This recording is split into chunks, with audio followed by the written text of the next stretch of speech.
With my 35 years of experience, our team at US Asset Management can deliver professional investment management, financial planning to help you target your goals, and even specialized divorce financial analysis if you need it. We are here to help you make better decisions with your money. Call US Asset Management today and let's get to work in your financial future. Do you already have your investments with Fidelity?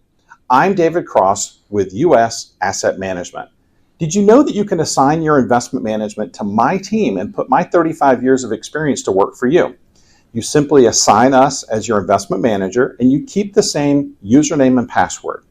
Professional management, and you get to work with someone who shares your values. Call US Asset Management today and put us to work for you. What happens in Georgia gets revealed one by one as the facts are unsealed. From the pit comes what they don't want you to see, when the daily nugget of truth is dropped with your host, BKP. And we're back. I'm your host, BKP, and you're watching BKP Politics on voiceofruralamerica.com. Friday. Wow, Friday. Here we are. So, in the last couple days, I've dropped some articles on Substack. If you go to Vora, VORA, on at BKP Politics, you can check out all of our Substack articles that we have there. And we've dropped about 3 articles this week. I told you earlier in the week I would be doing an interview. I didn't tell you who that would be. But yesterday I drove over to Duluth, Georgia. Beautiful, absolutely beautiful city, downtown Duluth, Georgia. I sat down with a Georgia State Senate candidate for an hour and a half. We will play that interview momentarily. But first, I'm going to give you the reason I wanted to do the interview. And we'll start right here. The Democratic Party's identity crisis. Now, obviously, the Republican Party, everybody is always analyzing the party, the base, the fringe, the right, the MAGA. There's always a breakdown on the Republican Party and what some may call the split, separation, the lack of unity, whatever it may be. But we can't gloss over the identity crisis in the Democrat Party. And everything I bring to you today, these are everything you see today are articles, websites, facts that have been presented and not from your host BKP, because some people may say, well, you're biased or you just want to attack Democrats. No, it's not me. It's not me. But if you're out there and you're watching it today and you're in the Democrat Party, identity. What's your identity? And why will some candidates, in my full opinion and what is in articles, not own up to their identity? And there is a Democrat crisis right now in the party. And I'm in Georgia. So in Georgia, we have John Ossoff at the top of the ticket, the incumbent for U.S. Senate. Then we have Keisha Lance Bottoms, the candidate, the Democrat candidate for governor. And some candidates out there across the country, and maybe even in Georgia, are giving these top of the ticket candidates some heartburn. And I will explain. Now, I'm going to go through this so I can get to the interview.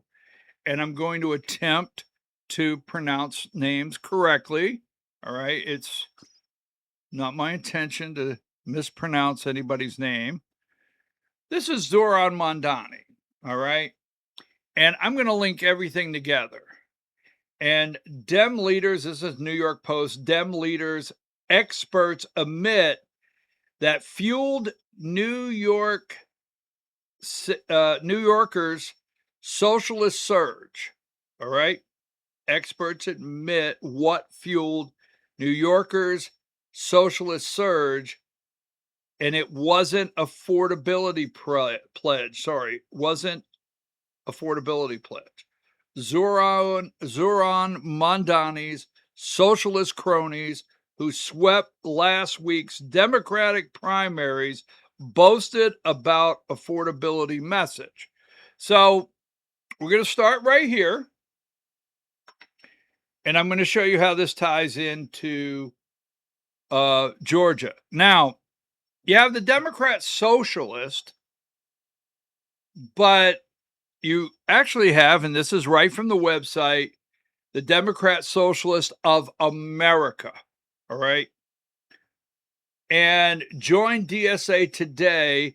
As you can see right on the top of their website, if you go there, they boast Zoran Mondani, his picture, major highlight there with Rashid Tlaib, right out of Michigan. Is she out of Michigan? Rashid Tlaib, Congresswoman, right there on their website, Democrat Socialist of America. And Zoran Mondani, he joined the New York City chapter of the Democrat Socialist of America in 2017.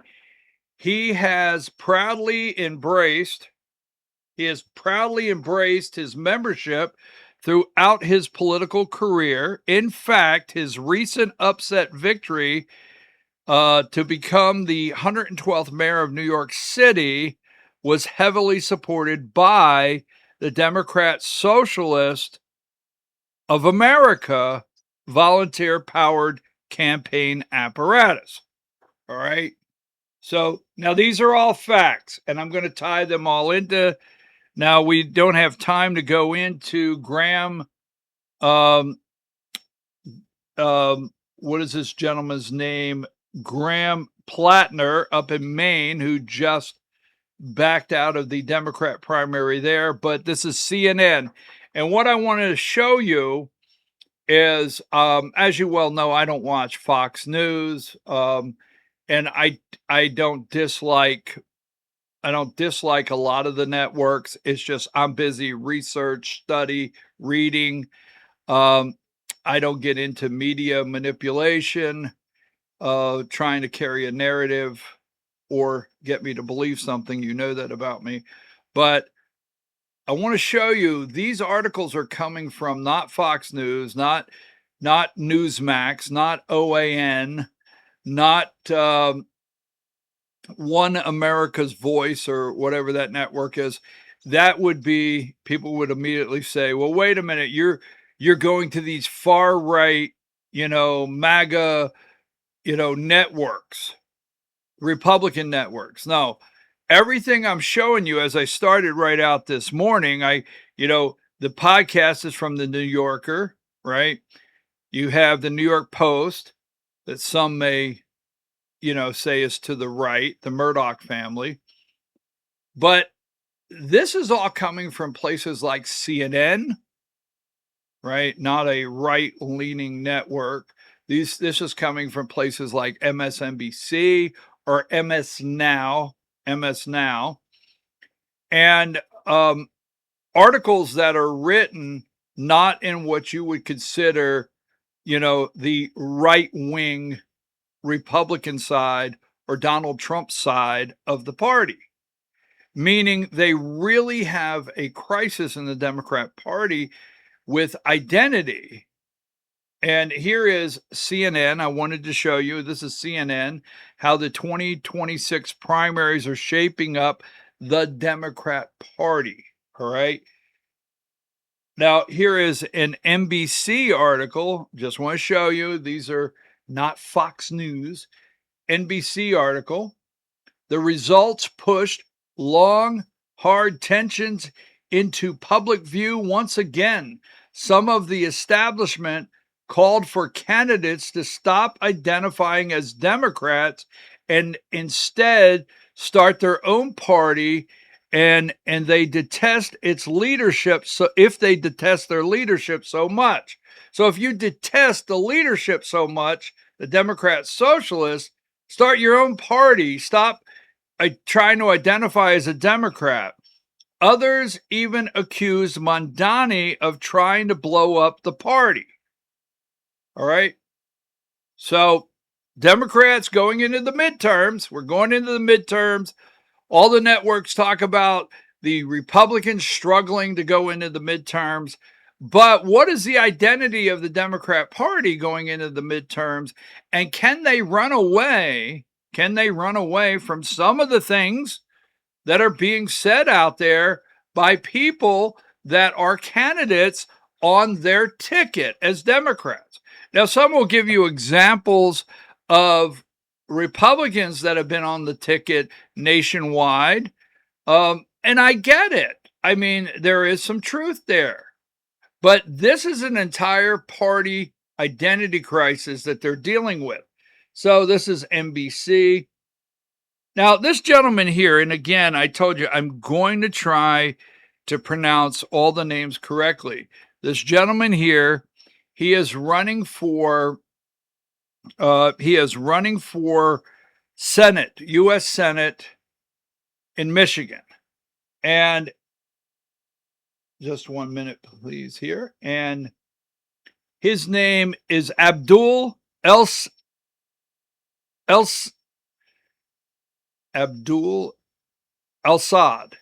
think I have that correct. So Abdul Assad here on the screen is running for U.S. Senate in Michigan. Now, yesterday, he claims to be a physician. Yesterday, he has the degree, but not a license. So claims to be a physician, but he's not licensed. That came out yesterday. He does not practice medical, he doesn't practice at this time. He deleted defund the police tweets. Now he's running for U.S. Senate in Michigan. And these are some of the things that you will see if you start researching Democrat Socialists of America, defund the police. Just 2 days ago, on July 7th, 2026, CNN published, want to make sure, CNN published a report highlighting his past comments and deleted social media posts concerning the police. The scrubbed account, according to CNN report, El-Sayed quietly erased thousands of old social media posts. Apologize for that. Which included roughly a dozen tweets actively championing the defund the police movement. All right. These are things that you will find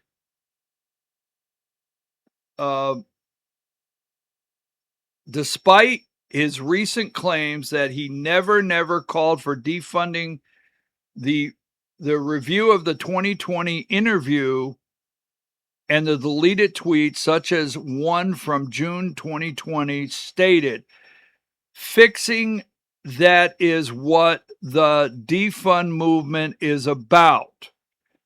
So he is attempting in Michigan to try to run as a Democrat. And every time he's identified as a Democrat Socialist, they come to his defense and say, no, he's not. Let's see. He has heavyweight socialist endorsements. Bernie Sanders, Alexandria Ocasio-Cortez, and the media labeling, political outlets and commentators frequently note that El-Sayed is running with the backing of the socialist wing of the party. Now, I bring that up because I'm going to bring this all the way around to Georgia. And the Democrat identity crisis right now, what do they believe? And these are candidates that are winning elections. You're going into the midterm. What will the Democrat platform look like? Now, this lady here, and I'm going to try to pronounce her name, Daraliza Alea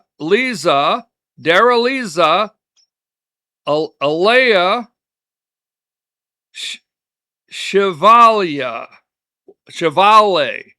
I think I have that right. I apologize. I really do. It's not my intention to mispronounce these. I think if you're new to the show, you don't know it. But if you're an everyday viewer, this is not my strong point. Liza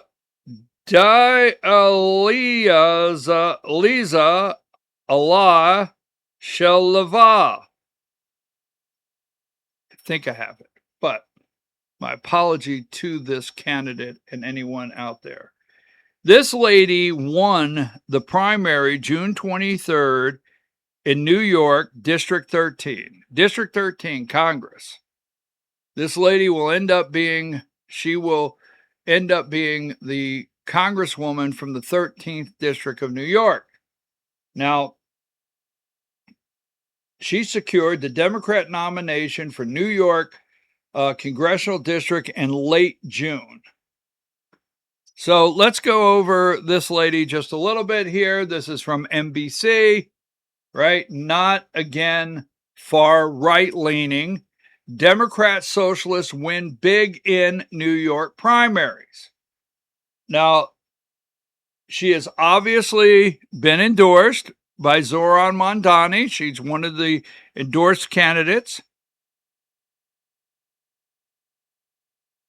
When asked about Israel, all right, and I want to bring this up because, we have some Jewish candidates out there on the Democrat Party.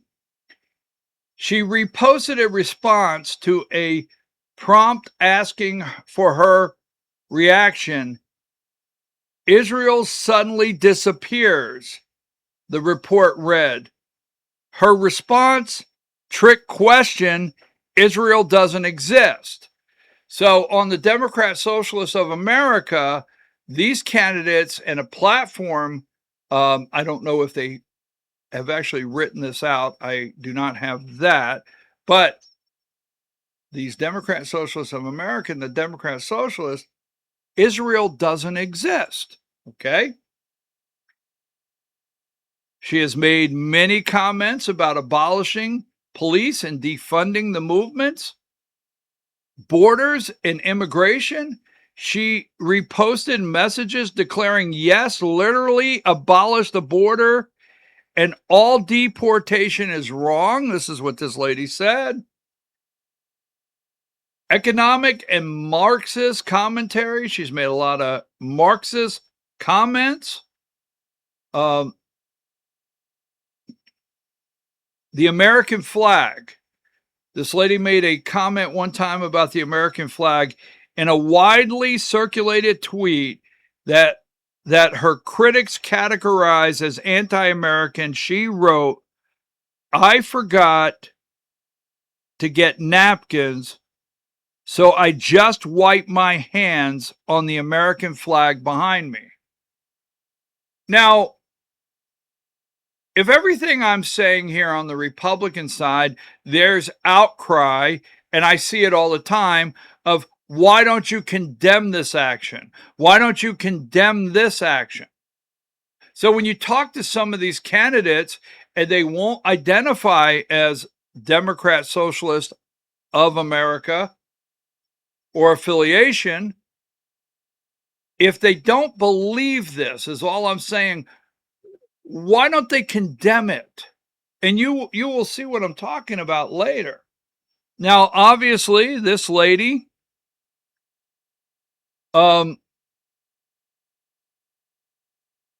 Daraliza right, wrote an economic paper concluding U.S. border enforcement is rooted in anti-blackness and Islamophobia. The mayor, Zoran Mondani, backed congressional candidate, a member of the Democratic Socialist of America, running in New York's 13th district. So you can see there's Mondani with her. Now, here is a real crossroads for Democrats. This is Pennsylvania Democrats. Pennsylvania Democrats weigh in on Daraliza candidacy in New York. This is Josh Shapiro, the governor of the governor of Pennsylvania. Josh Shapiro happens to be Jewish. So Shapiro is being talked about as a front runner, as candidate for president from Pennsylvania for the Democrats. He's Jewish. And he's very clear. I'm not quoting him. You can go read his quotes. But he has gingerly distanced himself and said, you know, these are not the beliefs that we share. So it puts people, when you say Israel doesn't exist, and this one candidate with a quote, Israel doesn't exist. And if you go read the Democratic Socialists of America, the Democrat Party platform, and a possible Jewish presidential candidate, they've got a real problem over there. What's their platform going to look like? Are people like Rashid Tlaib, Alexandria Ocasio-Cortez, or this lady that just won the 13th district? How instrumental are these Democrat Socialists of America going to be in the platform, or are they going to say things that are going to hurt the Democrat ticket all across the country through the midterm? And these are just factual things. This is in their party. So here is Democrat Senator from Pennsylvania, John Fetterman. And this is after the election in New York, where Mondani, several candidates he endorsed, won election. Zoran endorsed, I don't know how many, 3, whatever the number was he endorsed, they won election. Now you might say, well, they're far left-leaning progressive. Because here's the thing right now, Democrats, they're okay when I say traditional. And these are not traditional Democrats that you and I. Now, at my age, okay, just say that, at my age, you know, whether you like it or not, when I start thinking of Democrats, I start thinking of Bill Clinton and going further back, but I think of much different, you know, Bob Casey Jr. in Pennsylvania, that was the Democrat governor there. Sam Nunn in Georgia, Democrat U.S. Senator here. Zell Miller, at one time governor of Georgia and U.S. Senator. I mean, I get a different view of many different Democrats when I go back and start looking at Democrats. They are okay. They are okay with, progressive. They're okay if you say progressive Democrats and moving to the left. But this Democrat Socialist, Zoran Mondani, to name just one of many, is really a concern within the party and how fractured the party is and how these things could hurt them in the midterm. Now, here is, like I said, John Fetterman. John Fetterman is the U.S. Senator from Pennsylvania. This is in an interview on Fox News. This is his quote: "The party is being pulled to the far left by far left. One more time. Sorry, folks, as usual. The party is being pulled to the far left. It's an orgy of socialism. Socialism is not the future of the Democrat Party. Now, a lot of people are upset with John Fetterman because he's not distanced himself from Israel, and that's not what our broadcast is about today. And he has thought about the people of Pennsylvania when he makes decisions on how he's going to vote, and it's not whether it's a Republican policy, Democrat policy. He has often said he votes based on the right thing to do for the people of Pennsylvania that he represents as U.S. Senator. But John Fetterman, the party is being pulled to the far left. It's an orgy of socialism. Now, this lady here, and now I'm going to move it into Georgia and why I'm talking about this. All right. Now, this lady here, she won a race, and I didn't pull the facts. I think she unseated. In fact, the lady in District 13, Delaliza, she unseated a incumbent, a 5-term incumbent. She unseated a 5-term incumbent in her race. This lady on the screen here out in Colorado, I think she unseated. And here's why I'm bringing it into Georgia. Because the night after the election in New York, and the night after the election also in Colorado, and with others on the ballot, the Democratic Socialist of America, the Atlanta Journal-Constitution, the AJC, this is really taking root in Georgia. So Democrats are going to have a major decision to make in the midterms when they vote for different candidates. Bottom line, AJC, not BKP. So Mila, I think her name's Mila Kairos, I think I'm trying to pronounce it here. Don't get aggravated with me. Mila Kairos, right? Is that her name? She wins in Colorado, Democrat Socialist, unseating, I'm going to use the term, a traditional or an establishment. There we go. An establishment Democrat candidate of 22 years in Colorado. AJC writes about it. Now, here's where I'm going with this. So we have a candidate running for Georgia State Senate District 7. And this is Roa Romaine. Roa Romaine. And she's running for state Senate in Georgia. All right, state Senate candidate. I think, I don't have it in front of me, I think she is the first woman Muslim to win a state House seat. She is, let me see, I have it here from yesterday. She's currently the State House District 97, Georgia State House District 97 representative.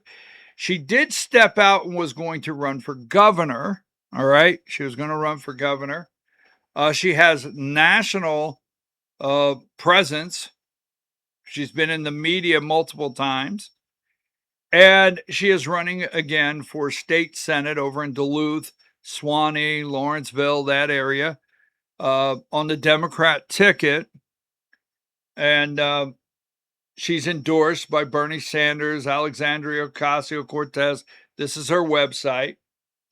She is very proud of the fact that she's endorsed by Alexandria Ocasio-Cortez.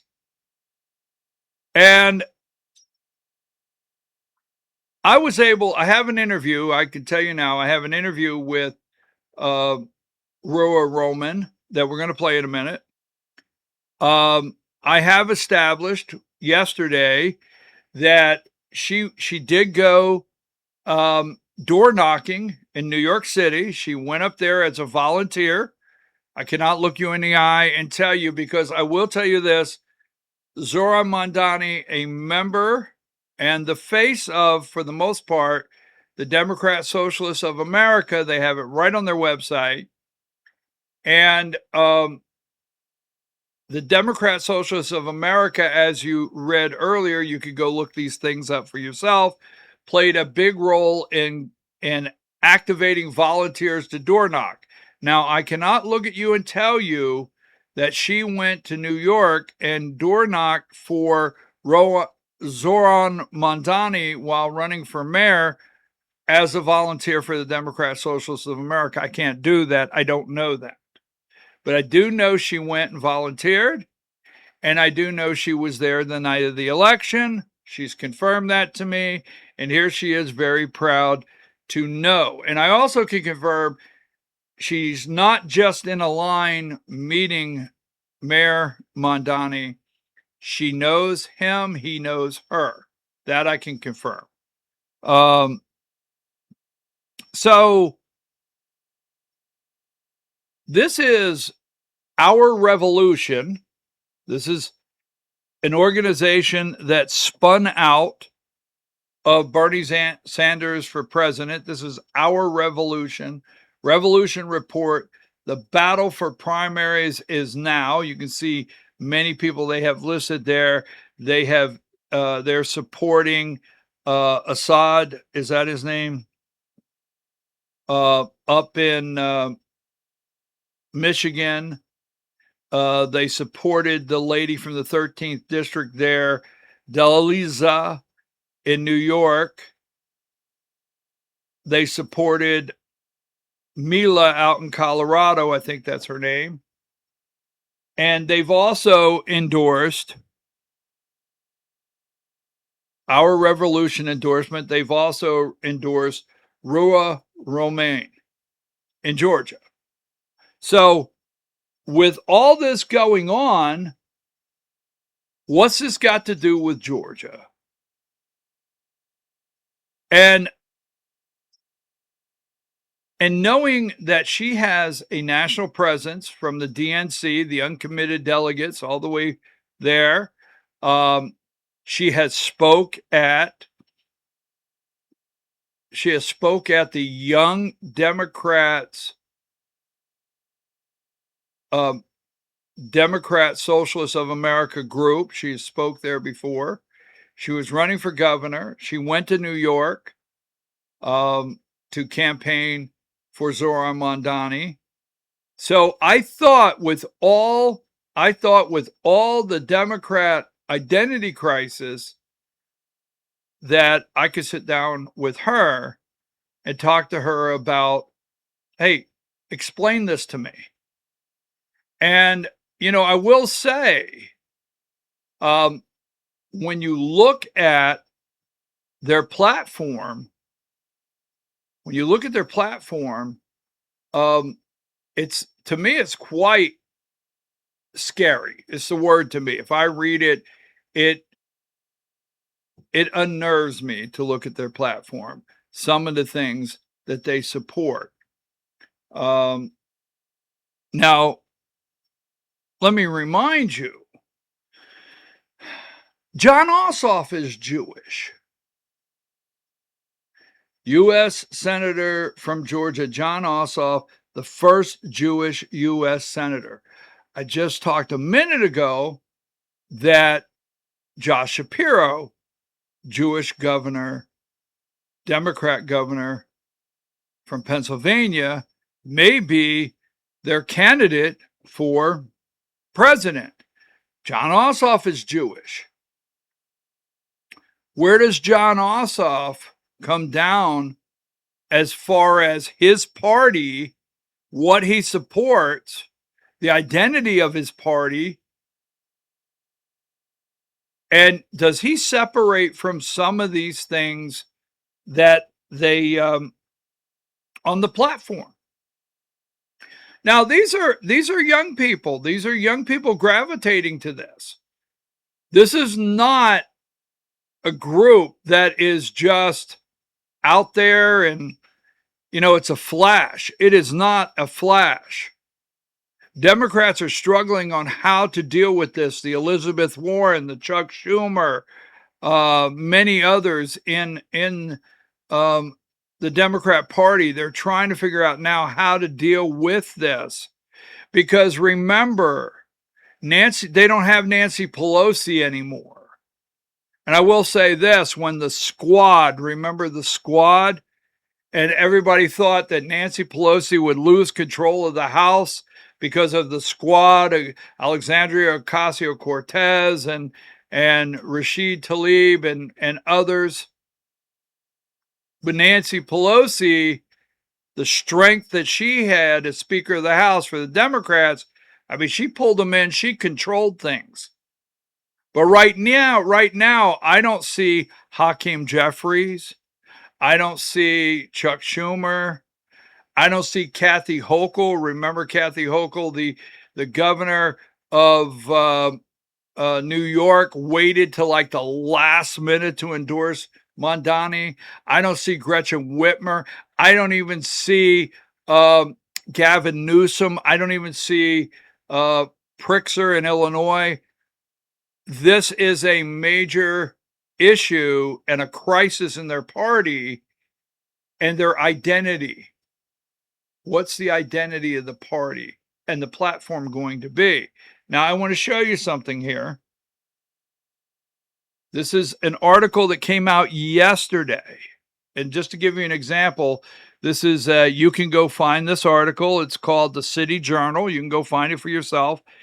And it says, the Democratic Socialist of America just adopted a radical new platform. The group wants to abolish the Senate, destroy constitutional checks and balances, and eliminate the carceral forces of the capitalist state. Now, capitalism, right?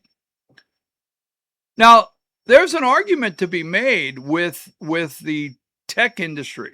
There's an argument to be made in some areas, but not to this level. I will say this. Earlier this month, the Democratic Socialist of America's top leadership met for an in-person meeting of their national political committee.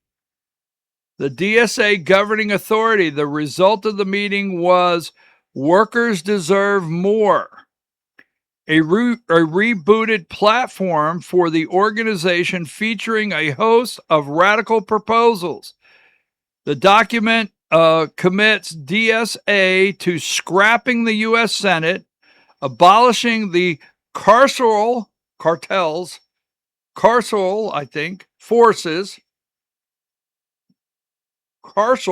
forces of the capitalist state, defunding the Department of War, amnesty for all immigrants, and replacing the president and the Supreme Court with an executive judiciary chosen by a subordinate to Congress. Now, it's stuff like this, that this is in their platform. There's other things overthrowing. When I say to someone, well, you want to overthrow the government. Well, no, that's not. Okay, what is this? What is this? Do I look you in the eye and tell you there's problems out there? Do I look you in the eye and tell you that, things are not okay for everybody out there? There's some serious issues that we have to focus on and make a commitment to one another in this country to get away from, this side and that side and sit down as Americans and figure out how to go further and go to the next level after 250 years of this great country. But scrapping the Constitution is not one of them. No, absolutely not. restoring the Constitution could be a great starting place. Now, that being said, I just see, remember, this is where I started. This is the Democrat Party's identity crisis. So yesterday, and I do want to say this before I start the interview, yesterday, Roa Romaine and I sat down because I wanted to talk about the identity crisis. I wanted to talk about these things. One, before I start, I don't edit interviews. So this is the beginning all the way to the end. We sit down, it's an hour and 28 minutes. That's number one. Number two, I want to say how much I appreciate her for what we did yesterday. And I do appreciate it because I will do an interview. If you want to sit down and do an interview, like the one I'm about to show you, I don't do paid interviews. I don't give candidates or anyone the questions. We have an open discussion, and I don't edit. And I'm going to say respectfully, that's what we did yesterday. So here is my interview with Roa Romaine as I get down to the core and ask her about identity and what I would call the identity crisis, along with Democrats and media all over right now on the Democrat Party. So let me play this for you, and then we'll be back. And again, this is absolutely beautiful. You know, I was coming in here as I was driving into your district, and State Senate 7, just some points of interest. Peachtree Corners, right? Norcross, Berkeley Lake, Duluth, Suwanee, Lawrenceville, right? I'm looking over here exactly where we're sitting today. This is a lot of small businesses. Yep. I mean, your district probably has some very large employers. Yep. Very large employers, but for the most part, I would say this district is loaded up with businesses that have no more than 8, 9, 10 employees. And, you know, obviously they're trying to make enough money to pay insurance and the bills and the taxes. But this is really a small business community. Would you agree? Yeah, absolutely. We've been incredibly lucky. And part of the reason I absolutely love our district is it still feels like you can get to know your neighbor. Still feels like you can get to know the business owner. Oftentimes when I'm running for office, and even when I'm not running for office, I try to go visit as many small businesses as we can. And sometimes we'll do a small business spotlight to talk about, you know, this really cool spot that we just found, and we've gotten really lucky here. All right, so we have to start out what I would call where you have landed, what I would call it. Now, when you and I met, originally, you had launched a campaign to run for governor of the state. Yep. And then you're a state house rep, and you dropped that campaign to run for governor, and now State Senate 7. Take me through all of that. Yeah. Why did you even step out to run for governor? Why did you back out of that race? Why did you move out of that race? And why now State Senate? You know, I'm not sure if you remember when we chatted, one of the things I kept talking about is that our state has one of the youngest populations in the country. The median age is 37 years old. But when you go down to the Capitol, the issues that we talk about, the fights that we have are completely out of touch with the average Georgian's experience. Right now, for a lot of us, our utility rates are going up, our insurance rates are going up, our property taxes are going up. For those of us lucky enough to have a home, we are really struggling to see, for me personally, I know a lot of folks will disagree, I'm actually fine paying my taxes if it means coming with some real benefits, right? You know, upgrading our roads, maybe making traffic better with public transit options, right? Just an opportunity for me to decide if I even want a car or not. And we're not seeing a lot of that. And so I jumped into that race because I deeply believe that our state can lead the country in innovation and, like you said, entrepreneurship, in our ability to truly pursue the American dream. And why did I drop? It's actually a very unfortunately boring story. It was money, right? The reality is Right. that a lot of people will see a candidate like me and just assume that Georgia is nothing more than a backwards place, and we know that's not the case. And so instead we pivoted to state senate because my constituents were asking me to basically keep serving them, and I will do so until they ask me not to. Well, yeah, you are correct. We just finished a primary season here where we see on both sides multiple candidates. The Democrats had several candidates, the Republicans several candidates. A lot of money has been spent. That's a subject for another day. So I won't get into that for y'all. I know it's a sore subject. So wait a minute. Who is you all? I just mean like you all. You just threw a you all out on me. I got it. Listen, all I'm Look, saying is you I know who saw so I many am, Rick so, Jackson yes. ads. I was like, I cannot wait for this primary to be over. So Many of us across the state, regardless of our party or candidate choice, are glad to see that slow down. you're gonna get some reprieve for a month or two. Exactly, but yeah, I could see where the governor. But what if someone said to you, "Well, wait a minute, I think you have aspirations." I want to talk about the people here because I just want to go here for a minute, Please. and let's put this out on your district. And I pulled these numbers. My research department pulled these numbers. And you have a very diverse district here. I mean, you're looking at Asian Pacific Islanders, like 19%, Hispanic 11%, Hispanic Latino 11%. You're looking at the black population. This is voter data, 22%. Together, your district is 52% minority. Talk to them about, because you have been on the national stage. We'll talk about it in a minute, and you are nationally known. So convince them, not me, that you're running for state senate and your aspirations is to be their state senator. Sure. And what you want to do for them. Yeah, I mean, look, first and foremost, what you just described is Georgia, right? 52% of Georgia is not white, and unfortunately people see that as a threat when it could actually be an opportunity to lead the country on what it could look like for us to meet the promise of what our founding fathers were trying to achieve in a country like ours. And again, it's politics. I understand the cynicism. Here's what I will tell them. I was actually bullied into running for office back in 2022. I did not want to. My grandfather just passed away. My intention was to actually run a marathon and delete all my social media and just have some time to deal with that. Because I mean, my grandfather and I were very close.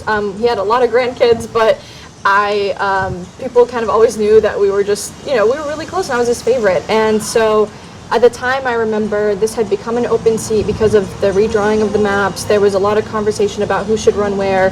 And I really mean it when I say I really got pushed into running. And ever since then, my goal in politics isn't a seat.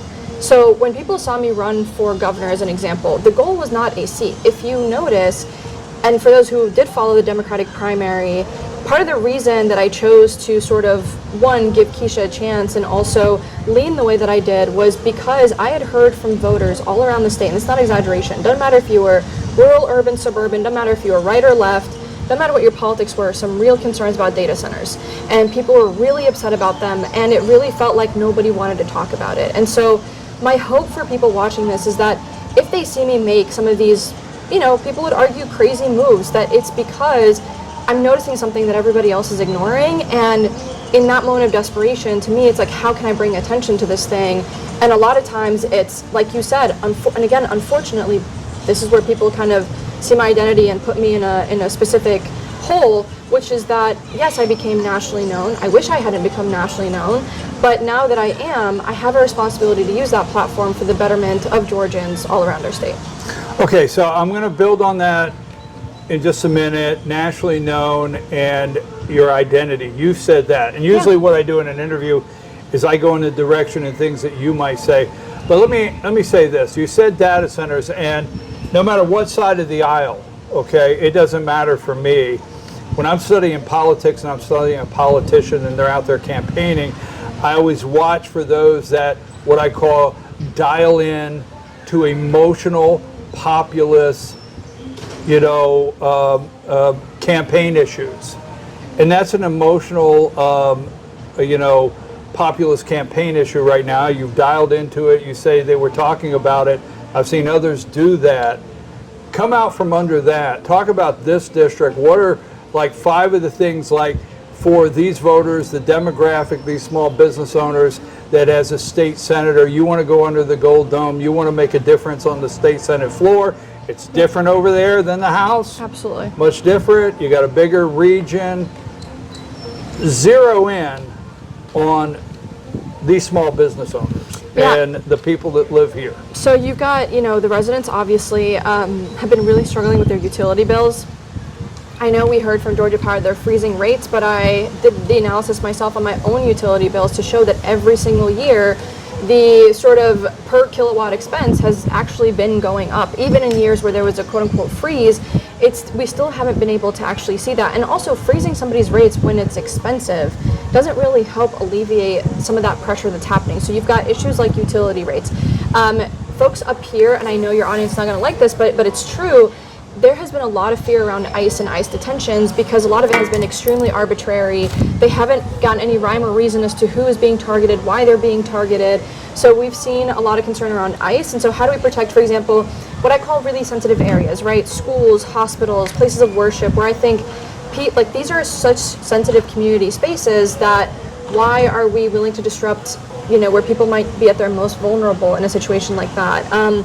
And, last but not least, we're talking about things, and people keep using the word affordability as a buzzword, but I actually think there's real tangible things we could be doing. So we talked about, the governor put all of his effort behind tort reform, but insurance rates are still going up. And so we need real transparency, and for us to be able to hold these corporations accountable when we change the law to benefit them in exchange for them saying, oh, we're going to lower the rates, or we're going to bring more jobs or anything like that. Because if you're a small business and your margins are so slim, if, say for example, your property taxes go up or your utility rate goes up, or you've been promised something and that's how you build your entire business model off of it, and then suddenly you yank the ground out from underneath them, that's incredibly unfair. And to me, that everything that my politics comes down to is fairness. How are we being fair, and who are we benefiting when we're down at that gold dome? Okay. So absolutely. I mean, I see property tax. I talk to people every day, and I will say, it doesn't matter when I keep saying what side of the aisle. That's just a term we use, obviously. But when I keep saying it doesn't matter what side of the aisle, I know this little business owner over here, when they unlock the door, it's their business insurance. It's their taxes, matching Social Security, Medicare that they're paying, trying to find the employee, all the above, the wages. Those are the things they're concerned about. I'm not going to say they're not concerned about ICE, but I want to go back to something we talked about in this district that you brought up. You said 2 things I want to elaborate. You said something about identity. Mm-hmm. Elaborate what you meant by that, how people see you. What do you mean by that? So I'm Palestinian, and after October 7th, there was a lot of sort of, obviously, attention. I mean, there's always been attention on the Middle East, but I think this was very different. And people don't realize this. There's actually about 5 elected Palestinians in the entire country on a state or congressional level, right? A lot of people know Rashida in Congress, but they don't realize there's about 4 legislators, one in Colorado, Illinois, Virginia, and Georgia. That's it. There's 5 of us. And unfortunately, in situations like that, what ends up happening is that the news will see, okay, you fit in this box, I'm always going to come and talk to you about it. And for a lot of them, it was like, oh, she's a Palestinian in the South, we're going to always talk to her. And it created a lot of attention on an issue that I think for voters in my district, and I've tried to tell this to people, it's not that people rank this as their number 1 issue, but what voters have started to use this as almost a gut check, right? Like, if I'm seeing this thing on my own screen, are you going to be honest about it? If you're not honest about it, why not? And who are you selling out to not be honest about it? So it became a sort of like intuition type thing. And I will say, at least for our district, we actually overperformed when it came to what people expected our district to land on that year. So, clearly I've had actually a lot of Republicans that will come up to us as we're knocking doors saying, oh yeah, like, I'm excited to vote for her again. And for us, it's about building that relationship, showing people that, I will always fight for them. To your point about that national attention, is that when we do get that national attention, it's, all right, let's talk about Georgia. I want to take that opportunity to tell people about our state and how amazing it is and the opportunity that's here and the hardworking people. And so to your point about like identity, that's sort of where it comes from. And you know, it is who I am. I mean, I'm actually very proud of my heritage. I'm proud of how, you know, like what my grandfather has instilled in us in terms of values and always fighting for the little guy. And I also come from like a long line of farmers, and so care for the land around us. I mean, Georgia has one of the most beautiful landscapes in the country, and so we really should be protecting it. I watched a video that you spoke about your grandfather, and you do get very emotional. And by no means do I say this in any disrespect. You can say grandfather as many times as you want today, because I feel the same way about one of my grandmothers. So I get it. And your grandfather, now he was Palestinian? Yeah. Okay.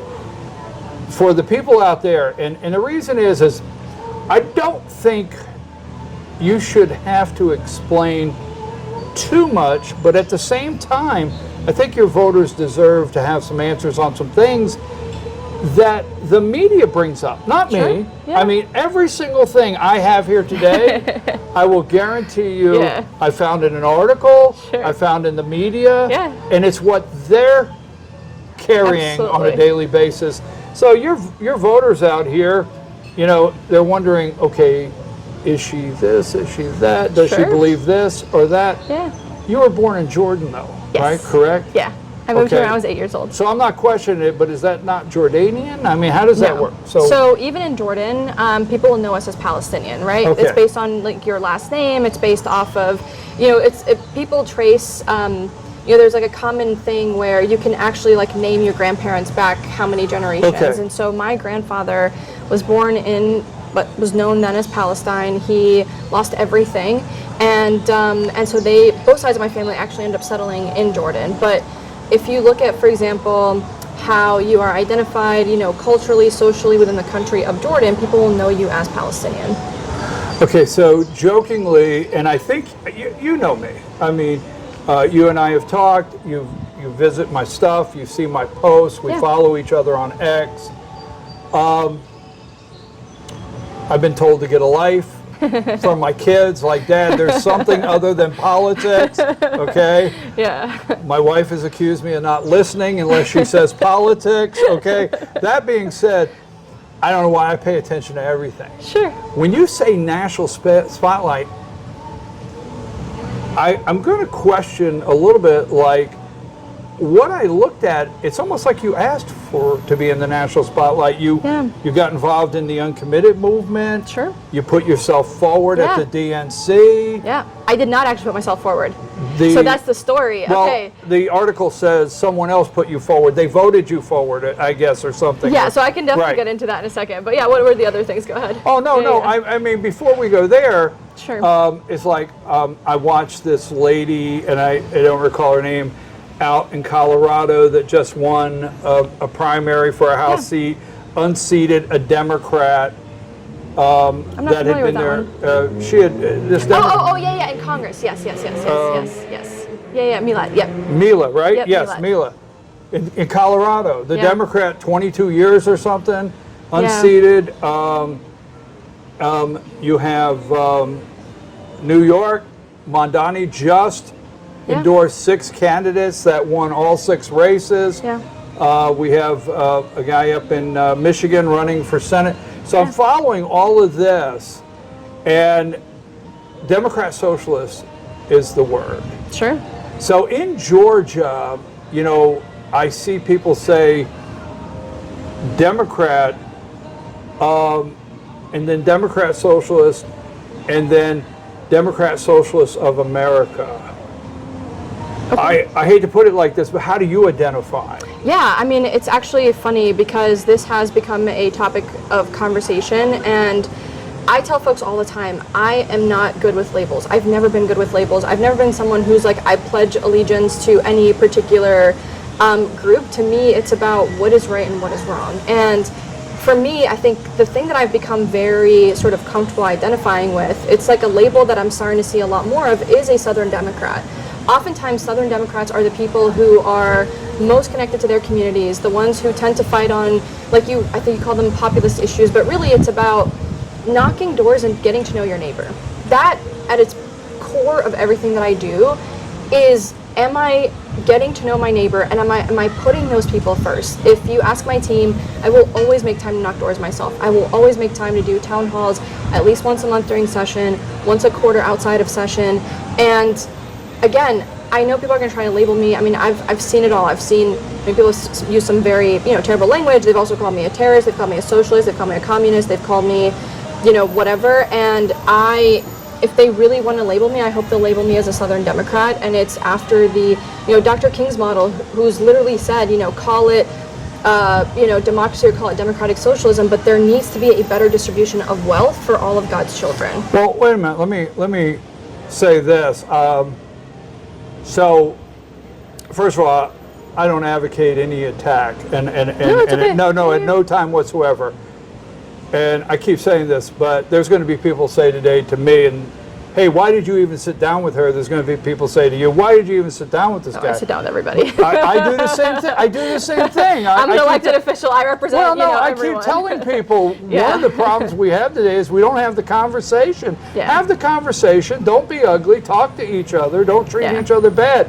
But how would you use Southern Democrat when you're endorsed by Bernie Sanders? Sure.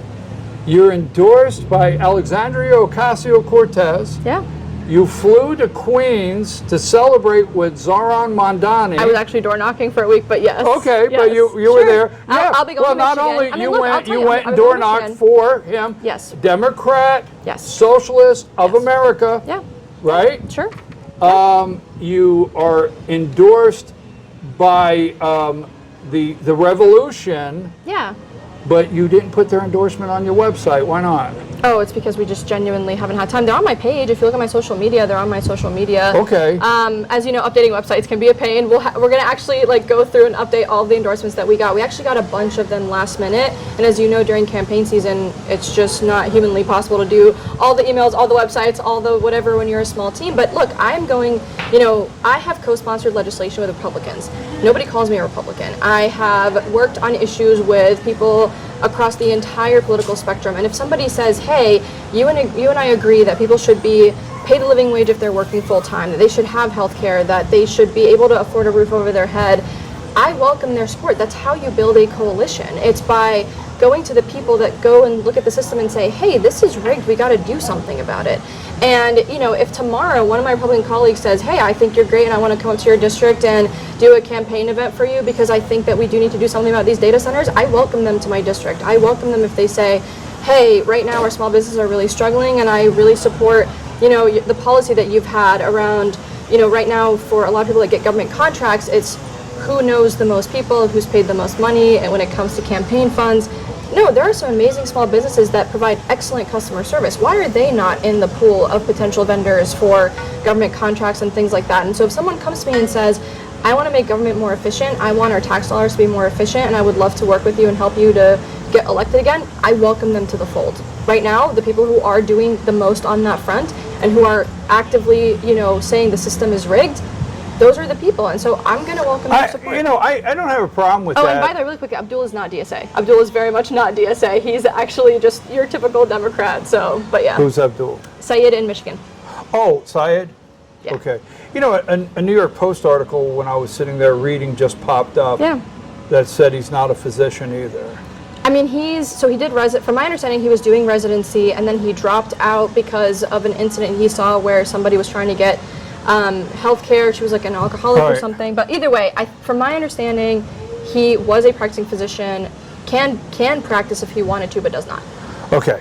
So you brought it up. Sure. Remember, you brought it up. You said he's not. He's just a Democrat. I don't mind asking questions. But he deleted. Okay. So when people out there, they will ask me, why do I do this? Every morning at 5 a.m. I watch Ali Vitale on MS Now. Oh, Velshi? Yeah, I watch every. Yeah. I watch Morning Joe every morning. Fair enough. I watch CNN, and I haven't watched Fox News in 5 years. And people will look at me like, "Oh my God!" You're like, I want to know what's going on. Exactly. All right. So when I say some of the things, I'm not getting them off Totally. Newsmax. I don't even know who's on Newsmax. Yeah. I don't know who's on OAN. I don't even know who's on Fox News anymore. Yeah. Okay. CNN reported that this Abdul, is that his Yes. name? Abdul Yeah.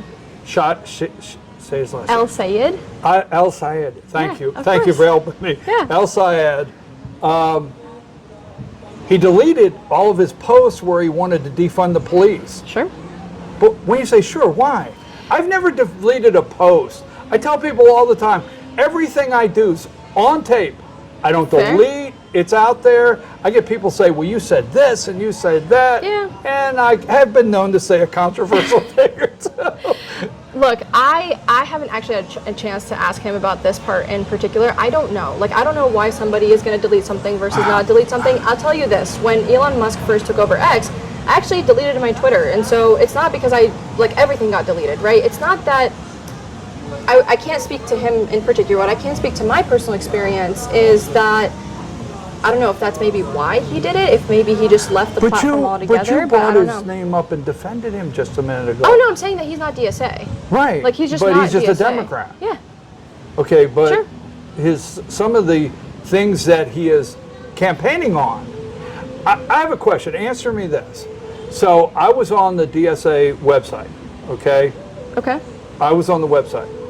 I read all the time. I Sure. read 6 hours a day. Love it. Okay. I wish more people would read more. No, I do. I read every single thing I Yeah. bring to you. Great. I could say, here it is, Sure. go look for yourself, Yeah. okay? So I was on the DSA website, and you spoke at Georgia Southern University to the young DSA Yeah. chapter, At Georgia State. right, at Georgia State, who is listed on the Georgia, Yeah. on the DSA, Democratic Socialist. Sure. I mean, a minute ago you said you don't like identity, but you pushed into Southern Democrat. You don't sound Southern Democrat to me.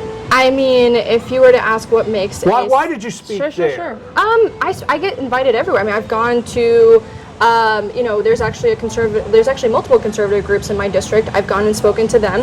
When I get invited, I go speak because ultimately, what's so important, in my personal opinion, is to demystify the political process. Because right now what we're seeing is that a lot of people, and we hear this at the doors all the time, people will say things like, what's the point? It's all rigged, it doesn't matter, there's no point in me getting involved. And when it comes to state politics in particular, I think if people learn just basic civics and the rules of the road, they are going to see that they are way more powerful than they realize. And I don't care who you are. I don't care if you're a Republican. I don't care if you're a Democrat. I don't care if you're a DSA member. I don't care if you're old, young. I don't care what you are. I think that our democracy is only as healthy as people's ability to be able to access it. And me as an elected official, if somebody invites me and I'm able to make it happen with my schedule, I have an obligation to go. It doesn't matter if it's DSA. And to be clear, I've had people ask me to join DSA. I haven't, because I don't have the capacity to me, it's exactly what you said. I want to be able to sit down and read everything. I want to be able to know what am I signing up for? What am I, becoming a card carrying member of? I joke that the longest thing that I've carried as a card with me is there's a publication called The Bitter Southerner. And, for a while, if you were, one of their subscribers, they sent you a Bitter Southerner card. And I joke that that's the one card that I've always carried. And it's actually specifically around the fact that it doesn't matter if you're left or right. It doesn't matter where you sit on the political spectrum. Can I say something? Yeah, please. I don't want to be rude. No, please. But I'm looking at you, and I'm listening. And I'm thinking to myself, this is what's going on, Yeah. okay? And I will say this, may not feel apples for apples. Sure. But I will tell you this, you said you speak at a lot of places, you go to a lot of places to Yeah. speak. I will tell you right now, if I'm invited to the white supremacist of America Sure. Nazi organization to speak tonight, Yeah, you're going to say no. I'm going to say no. Right. But this organization that you spoke to and you have a relationship with, it's Okay. up to you to deny whether you're not a Sure. member, but it's up to you to deny that. I'm not a member. It's actually really easy to look that up. Okay, but what I'm saying is, but this organization that you have a lot of relationship with, and you do, people, Sure. I've watched the videos from members. Okay. They discuss overturning the country. They discuss overturning. They discuss I mean, abolishing ICE. They discuss getting rid of borders. They discuss getting rid of jails, closing jails. They discuss all of these different things. Sure. I've also heard actual sitting Republican elected officials talk about getting rid of anybody that isn't white. But I don't, I'm not going to be like, argumentative on that. No, but what I'm saying is, and like, I wouldn't support that and say that's okay. Sure. That would upset me. 100%. But when you take, and this is what I've tried to explain to people, we right now, especially because of social media, like, take the caricatures of every single group of people. That's what happens. You'll see like some random Twitter account, some random, person on a Zoom call or a video, and you go, this person now speaks for an entire group of people. I vehemently reject that. If that person comes to me and says, hey, this is what I actually believe, I'll be like, I don't actually believe that, and I don't want to be like associated with you. But just because they're associated with a group doesn't mean the entire group thinks that way. And again, I'm not going to sit here and debate DSA because I'm not a DSA member. Okay, like, I'm just not. No, I'm really not asking you to do that. But what I am asking you is, sure, if you go right now, and there may be somebody out there, and there's going to be somebody watching that's going to say, of course, why would he keep asking this? I'm not the one asking this. If you Sure. go watch MS to the left, Yeah. to the left, Sure. right now, all day long, Yeah. they will talk about Chuck Schumer. They will talk about Ro Khanna. They will talk about all these what Yeah. they call traditional Democrats. Yep. That, my words, are nerds. CNN will do it all day. They'll have roundtables all day of how the Democrat Party is struggling right now with candidates like the opponent in Colorado, the Sure. opponent in Michigan for Senate. They're struggling Democrats on the younger generation and Democrat Socialist of America, but Democrat Socialist, people are saying progressive left. Sure. So I really think if any of these people got the TV on in the background Yeah. and they see you, maybe unfair to you and identify you, Yeah. right? Sure. May Yeah. not be fair. I'm going to course. say that. No, it's fine. But they identify you and they start saying, well, I wonder, and they start Googling. Let me go through a list. You give me yes and no, you can elaborate, but these Sure. are the things that I have found. Okay, defund the police, yes or no? No. Okay. No defund the police. No. Okay. New Green Deal. I like bits and pieces of it. Okay. All right. Okay. Abolish ICE. Yes. We Abolish used to it. actually have a better system before under USCIS, and we actually had a very different agency that worked a lot better before ICE. ICE is Okay. actually very new. So off the top of my head, we don't have an accurate number. You can't even pull the data. Yeah. But let's just say 2 million out of, I've heard 12, 18, 30 million illegals cross the border. We've heard all these numbers. Sure. Let's say 2 million illegals while the Biden administration was going on cross the border. They're here in Georgia now. Yeah. ICE, no deporting them? I just don't think ICE should be doing it. I think they're acting extra legally, and there's been little oversight, and we're not hiring. I mean, right now, the way that we're hiring is so willy-nilly that we've had people who have been convicted of sexual assault, who've been convicted of various crimes, who are now ICE agents. So again, we used to have a much better system. We decided that, and again, this is where, corporations get what they want, which is that some vendor out there got a contract with the national government to keep running ICE, and that's where we are. Abolish ICE or improve the system? I think we should abolish ICE and go back to what we had. Okay, then what would you put in place to remove illegals? You You came here at 8 years old. Yes, but that's what we had. Yeah, I'm we had a sitting system. today with a U.S. citizen, correct? Yes. Right. Yeah. I'm a U.S. citizen. Yeah. You've worked, you became a citizen, you came the correct path. I mean, my family did. Yeah, I was like, right, but you, yeah, like right, I didn't right. have to do the paperwork. But what I'm saying is you Yeah. came into Yeah. the country Yeah. the correct way, the path, right? Yeah. So the other way is wrong. So again, it depends. So this is why The other way is wrong. it depends on how they got here. This is what I've tried to explain to How people. does that, go ahead, I'm listening. I mean, I've tried to explain this to people. If you look at our system right now, a lot of the legal ways that we've allowed people to have a path to citizenship, we've taken away. And we've taken it away after they've been here for a while. We can talk about the people who recently got here, but again, that is such a red herring to how many people are currently stuck in these, what I call cracks in the system. So if you look at how many times we've changed our immigration laws just in the past 5 years alone, it's made it impossible, even if you're trying to do the right thing, to be able to do the right thing. So let's just say you came here with this like clear path. You're like, I'm going to come here illegally, I'm going to do my visa, then I'm going to make it a green card, then I'm going to do this, I'm going to do that. What's happened is what we've seen this with the Trump administration. They've changed the rules around everything from different types of work visas, different types of school visas, different types of whatever. And so again, I've said this at the top of the conversation, which is I believe in fairness. If somebody comes in there following the rules, you cannot change the rules on them halfway through. So if they, wait a minute, if they cross the border illegally crossing the border, not Sure. coming through a checkpoint, showing... Yeah, I think we should adjudicate that. I think we should go to court and figure out, did they come here seeking asylum? What were they doing? Because again, you also have to seek asylum by crossing the border. Yeah, but if there's 2 million here, I'm looking at your district, and you've got 100 and some thousand people here, and you've got Asians, and I know a lot, not a lot, but I know several Asian Americans in your district, and they've went through the citizenship process. Yeah. You've got black voters, Hispanic, Latino that are here legally that can vote, and you put 2 million in Georgia, you're putting pressure on our healthcare system.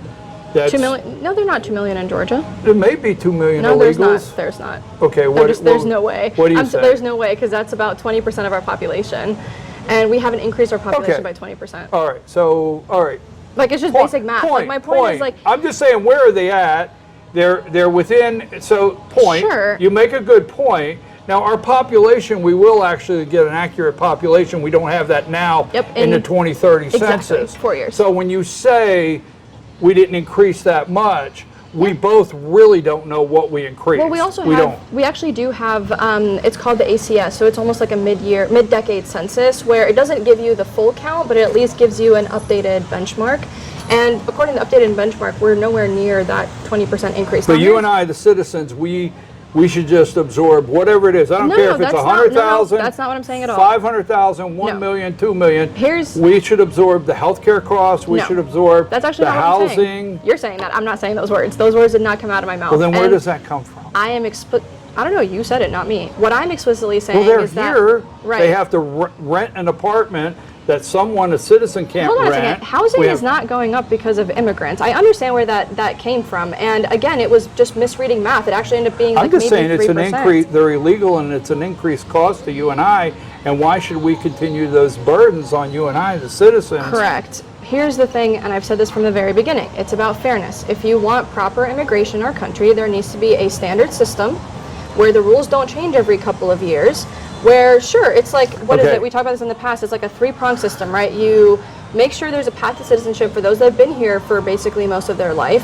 You make sure that you secure the border, and then you make sure that when it comes to the internal, what's what I'm looking for, where you're like setting the rules and applying the rules and laws and etc., that system also has to be a fair one, where you're not just grabbing people off the street unilaterally. All right, I don't want to. Okay, grabbing people off the street. But that's what I'm saying. Like, if you're asking me about my three-prong approach, that's no. I sit here today, and I know there's some people washing some dishes. I know there's some people working in hotels. I know there's some people cutting grass, and they may come here illegally, but they're not out there committing crimes. Here, there's a crime coming illegally. Let's move on past that. Let's move on past that. Sure. So what you're saying is, take them, I'm not trying to put words in your mouth, but you're saying fair, because I'm listening. You're saying, take the ones in here, vet them if they're not violent criminals, right? Yeah. And they're good members of society, as you would think. Give them a pathway to citizenship, let them stay, and let them vote. If they become citizens. Okay, but non-citizens can't vote. Not that I mean, no, they're not allowed to. They're not allowed to. No. But you wouldn't support that. No. Why would I? Because there are people in some of these groups that do support that, but you wouldn't support that. I don't think so. I mean, when it comes to, for example... think so? You're a smart person. What do you mean? No, because I have to think through this. Like, say, for example, somebody owns a home and they have to go to their HOA meeting. Like, yeah, they should be able to vote in an HOA meeting. Or, for example, if there's something that can increase their taxes, they should have a say in that somehow, like, on a very local level. But I don't think that we should be, like, letting them vote. So you would open the door for, like, cities or municipalities? I don't know about, like, city. I'm saying, like, the local HOAs or, like, I don't know, there's, like, all these random boards that impact, like, your house and stuff. Like, I think that as long as you are, meeting the requirements, why not? Okay. So. In capitalism, Because you do know a lot of these people running, I mean, even Zoran Mondani, that you went and knocked on doors, 6 people were elected. The person that ran in Colorado, I mean, you went. Some of these people, these are things where they don't agree with capitalism. Sure. Would you end I mean, capitalism? I think that the current system we have isn't working and we need a better one. And if that means a more responsible capitalism, yes. I mean, when you had FDR as an example, we had rampant monopolies everywhere and we had to apply specific laws. And so whatever that is called, We had whatever to you want break to them call up. it, I understand that. whatever you want to call I that, got it. that's what I believe. I got it. I want like good, healthy, fair markets. I've read the book, but you didn't answer me. What? You said I'm not a gonna. different kind. Here's the thing. Actually, I thought about this before I came with you. I'm not going to pledge allegiance to any system that harms people. I don't pledge allegiance to systems. I get that. So I'm not going to sit But here these and are defend all things. capitalism. Would you agree? Would you agree? Because I can give you the background. Sure. That everything I'm asking you, I can go find. That I genuinely don't know. Like I don't ingest this much content, to be honest with you. So I'm not going to sit here and say you're wrong. I'm telling you, I don't know. The guy you went and knocked doors for, that's a mayor of New No, York to be City. clear, I knock doors for him and his policies because I think that what he's doing is actually working. I mean, if you look right now, he's been able to freeze the rent. Okay. He's been able to work on faster buses. He's been able to provide universal childcare. The things that he ran on are things that I am supporting. If he, for example, does something that I don't support, which I have in the past, I've said I don't think this is a good idea. And so, again, it is about how we, like, what direction are we moving and what balance are we bringing back to the I don't know the system. guy that owns this little coffee shop down the street, but I guarantee when he opens, he doesn't want a new form of capitalism. He wants Correct. better insurance rates, Sure. better tax structure. And has our current system done that? No. No, I agree with you. actually made it a lot worse. We can agree. We can agree on things that need to be in the forefront, Sure. but not ending capitalism. We won't agree on that. Yeah. But these are things that are on websites. I mean, by your own, you're basically setting a standard where now we have to consider, is Trump a DSA member? I mean, Trump basically invited Zoran to the White House and is constantly singing his praises. I'm not saying that. I'm not saying that. But he gave him a platform. Look, yeah, but here's the thing: And so- the uncommitted movement, and I got the Oh documentation. yeah, I got to talk about that, by the way. Well, You wait said, a minute. The Sure. funding, they may not have directly gave you money, but funding came from the DSA for the uncommitted movement. They have money invested in that. They actually, when your speech I watched your speech. Yeah. I watched it. Yeah. Okay. I'm proud of that speech. Okay. Yeah. But they took your speech because you were denied an opportunity to speak at the convention. It was any Palestinian. So this is actually what I was saying earlier. You said that I, like, quote unquote, brought it on myself. I actually didn't. I'm a deep You read the believer. speech outside. So I'm a deep. That's why I was going to tell you the story. So I'm actually a deep believer that if you think that there is something wrong and you have an opportunity to speak on it and you don't, then you're a coward. And I had a lot of media reach out to me asking me my thoughts on this. And in fact, for a while I said, look, we've kind of like beaten a dead horse here. If you want to talk to me about healthcare, wages, reach out, but I'm done with this. And when it came time for the primaries for Democrats, obviously there was nobody who was going to run against an incumbent president at the time. And this is actually now very well documented. Biden's own people weren't being honest about his polling numbers. And the best way to be able to break through that is through votes. And so that's what uncommitted came out of. It was giving voters an opportunity to voice their concerns, right? If I knew that something good was happening and I don't speak on it, again, that makes me a coward. And when I went to Chicago, I actually wasn't there for the DNC. I didn't have credentials. You can ask anybody. Did not have credentials. Wasn't even supposed to be there. I went for a completely separate panel with the Arab American Institute that was ironically titled Voices You Will Not Hear at the DNC. And it was around the fact that, hey, politics can be messy. You're trying to your point about our question earlier and conversation earlier, you have to build these broad coalitions because it's based off of, majority win. We don't really have the, there's no half winning, whatever. And so it was then that one of the uncommitted members on CNN had said, we have been submitting names of any Palestinian, doesn't matter who it is, right? Like, this should be equal. You're going to have, I think the Israeli perspective should be represented. I think the Palestinian perspective should be represented. They'd given them doctors, they'd given them people who've lost families, and of course they gave them elected officials. When my name became public, which again, this wasn't like me coordinating with them, put in my name, do whatever. It was just, they were trying to see what is going to actually stick. And that's how I got pulled into it. And the speech that you're talking about, I literally wrote that on my phone because a lot of people were asking, well, what could a Palestinian possibly say? Like, I remember some people were saying, oh, these people are just going to lie or make something up on stage. I'm like, look, these speeches are very No, basic. you wrote a They're good like 2 speech. minutes I mean, long, whether I so- agree with the it's fine. content or not, I mean, It that got would leaked. be debatable. That's what But, happened. It got leaked your against speech my got phone. leaked to the Guardian, I think it was, or someone, The I forget. Nation. But then you read the speech on Yes. video. Yeah. I watched that. Yeah, I got pulled into And that. then the Democrats, because you could not get on the stage, and they did not put you on the stage. Now, the article, one of the articles I read in Al Jazeera, an Al Jazeera article said that they picked you. Maybe you didn't come to the forefront and say, Yeah, hey, I raised no, my it hand. was like but they 30 said that people they they submitted. picked you Yeah. because Palestinian state representative from a toss-up state of Georgia. That was what was in the article that I read. Exactly. You but that read was the after he speech. mentioned my name publicly, and But a lot of elected after they officials did that, rallied. Yep. the Democrat Socialists of America took your speech, the Washington, D.C. chapter, and highlighted it and pumped it up to where you got national recognition out of it. No, it actually got national recognition at the DNC without them. Yeah, I understand, but before that. they pumped it up. I mean, to be clear, I hadn't seen it. I I'll be honest with you. I understand. don't know I what you're talking understand, about, so I but- can't actually comment on that. I don't know. I really genuinely don't know. I have no idea. All They right. didn't reach out to me. I didn't talk to them about it. Where I had seen my speech was it got leaked in the Nation, I believe.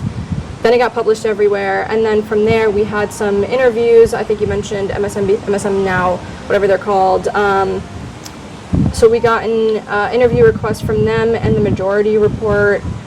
Honestly, like that, as you know, we don't actually get staff as state legislators. So for me, it was me and like my poor campaign manager trying to Right. deal with this like national thing that had happened.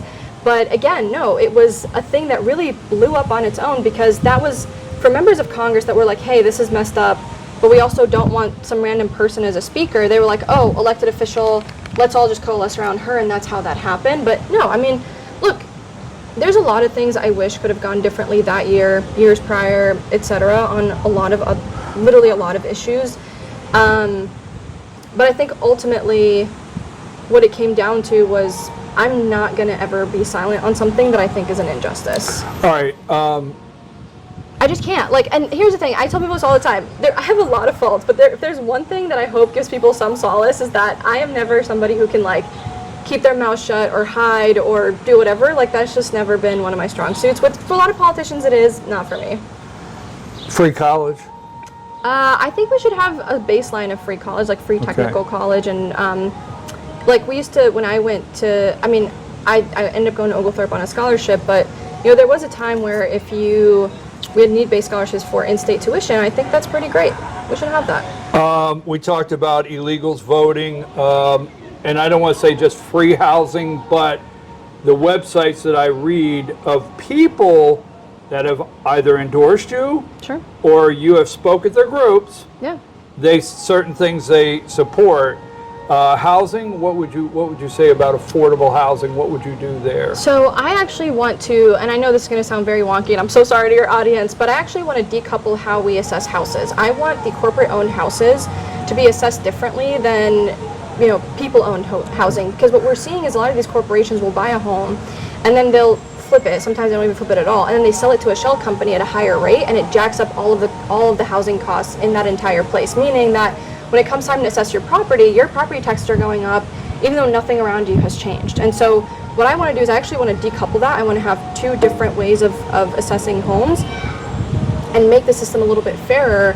The other thing I'm really worried about is that we're seeing a lot of elderly folks who haven't like properly done their paperwork, their trust, their deeds. So that way, what ends up happening is that their kids have to go through these like really cumbersome processes with the courts and stuff to be able to inherit, you know, their family's home or whatever the case may be. And so I really want to work on having more resources for like intergenerational housing and stuff like that to make sure that corporations can't just come in and take advantage of a loophole and then take that home. All right, so I want to change gears on something here. I watch all this social media, and it actually, I don't like it.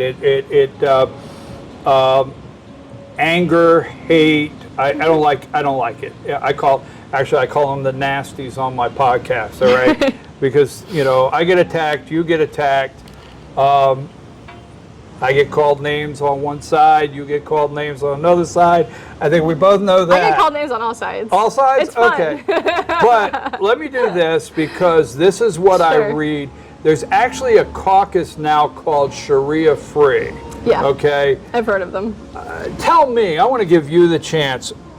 What is Sharia law? Do you Sure. agree with Sharia law? Is Islamic law something that should be incorporated into our government? Why do you think people are in fear of it? What is Sharia law? Do you live by it? Now, may I ask, in all due respect, Yeah. you are a practicing Muslim? I am. Yeah, I'm Okay. Muslim. Yeah. All right. Okay. Tell me. Sure. Because that is something that fear, Sharia law. Yeah.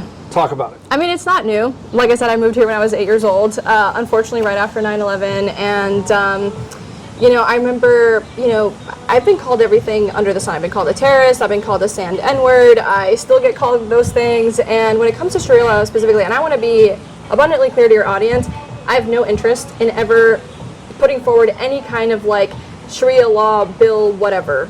But I also want to be very clear that there's Sharia law is no different than halakha law in Judaism. It's no different than Christian jurisprudence. It's the thing that tells you don't lie, don't cheat.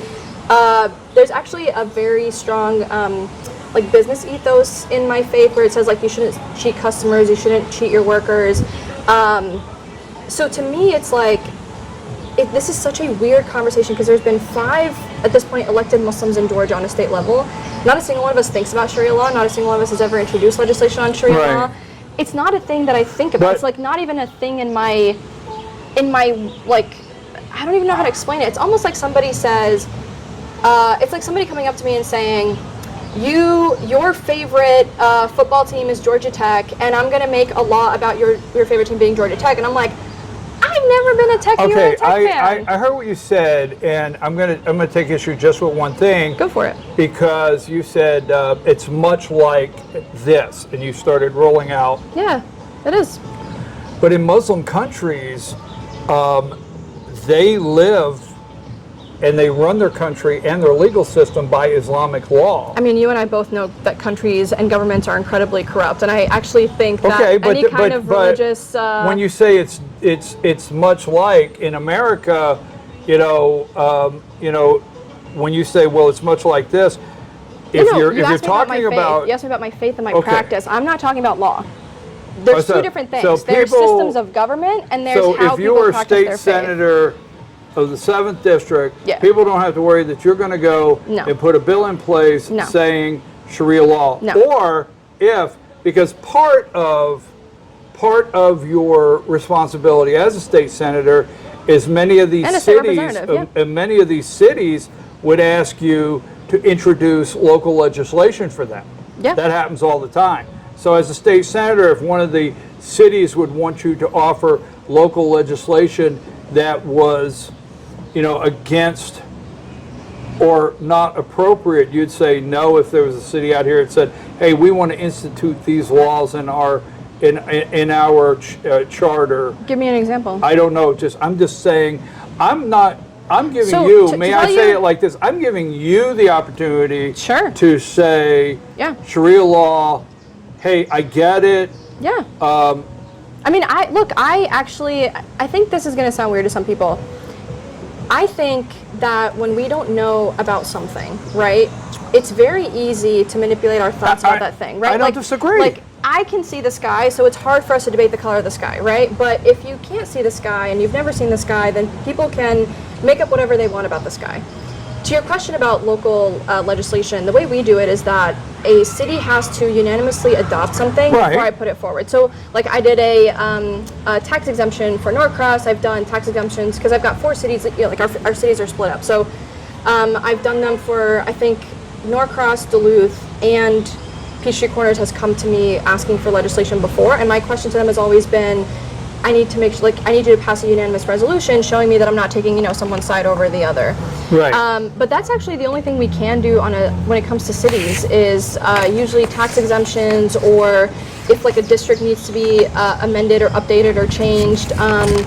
or how many of a population is in that district. That's the only thing we can do. Everything else, when it comes to zoning, when it comes to a lot of that other stuff, we actually can't really touch. That's why a data center moratorium on a state level was so hard for us to do. Was I actually had to do a lot of research to figure out what does the state have that isn't going to infringe on, like fully, I mean, unfortunately the state doesn't always care about local control, but what would that look like and what are the tools at our disposal? But I cannot stress this enough.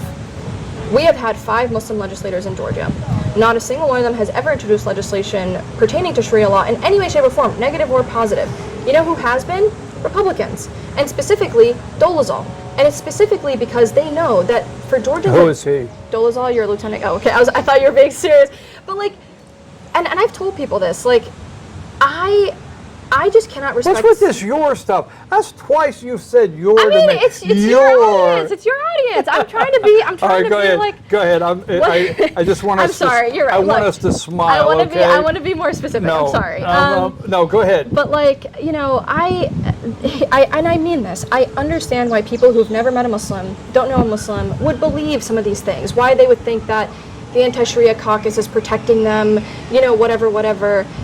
But my challenge to them is twofold. One, go talk to your Muslim neighbor. So many of these things, by the way, just go talk to a neighbor. Even if you don't know a Muslim, go visit your local mosque and you'll be surprised at what you find.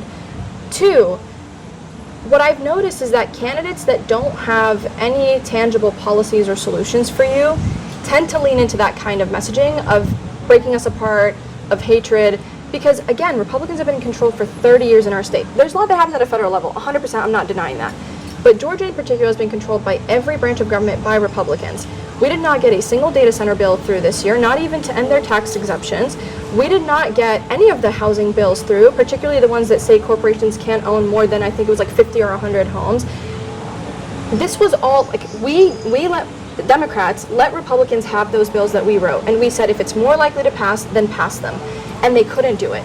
And for somebody like Dolezal, who failed to move his own party, is now leaning into the anti-Muslim bigotry. And like, have I made fun of him for it? Yes. For those who aren't familiar, there's a website called gregsbunny-ears.com. I don't know what it's about. I don't want to know anything about his personal life, but I have gifted him a pair of bunny ears in and response. Like you think I don't know in that. response to him doing that. But like, look, everything I do is on tape, so I don't run from it. Here's the thing. I can take this personally, and I can go, this is so not fair. People are being mean. Like whatever. No. I'm aware of our information ecosystem, and I would much rather focus on the things that matter. And in this case, if he can't be loyal to his own family, how is he going to be loyal to Georgians? I really don't know. All right, you went somewhere else. I'm okay with that. Sorry. I want to wrap this up so you can go. Yeah. And like, I can go. Cannot stress this enough. We don't like. That's not a thing I think about. That's not anything that I want. We're gonna get back. We're gonna get back to that in a minute. I have a question. Go for it. School me on this, seriously. About what? Shia Sunni. Oh. Like, what is, no, Shia Sunni. When I say identify, I know today I've said that a lot, but you're a practicing Muslim. Yes. Shia, Sunni, what's the difference? Yeah. Which is the good one, which is the bad, which is the one we don't know. I'm not asking you to do that, but clear that up for us. Yeah, just a very quick funny story for you. When I was young, I actually didn't know the difference.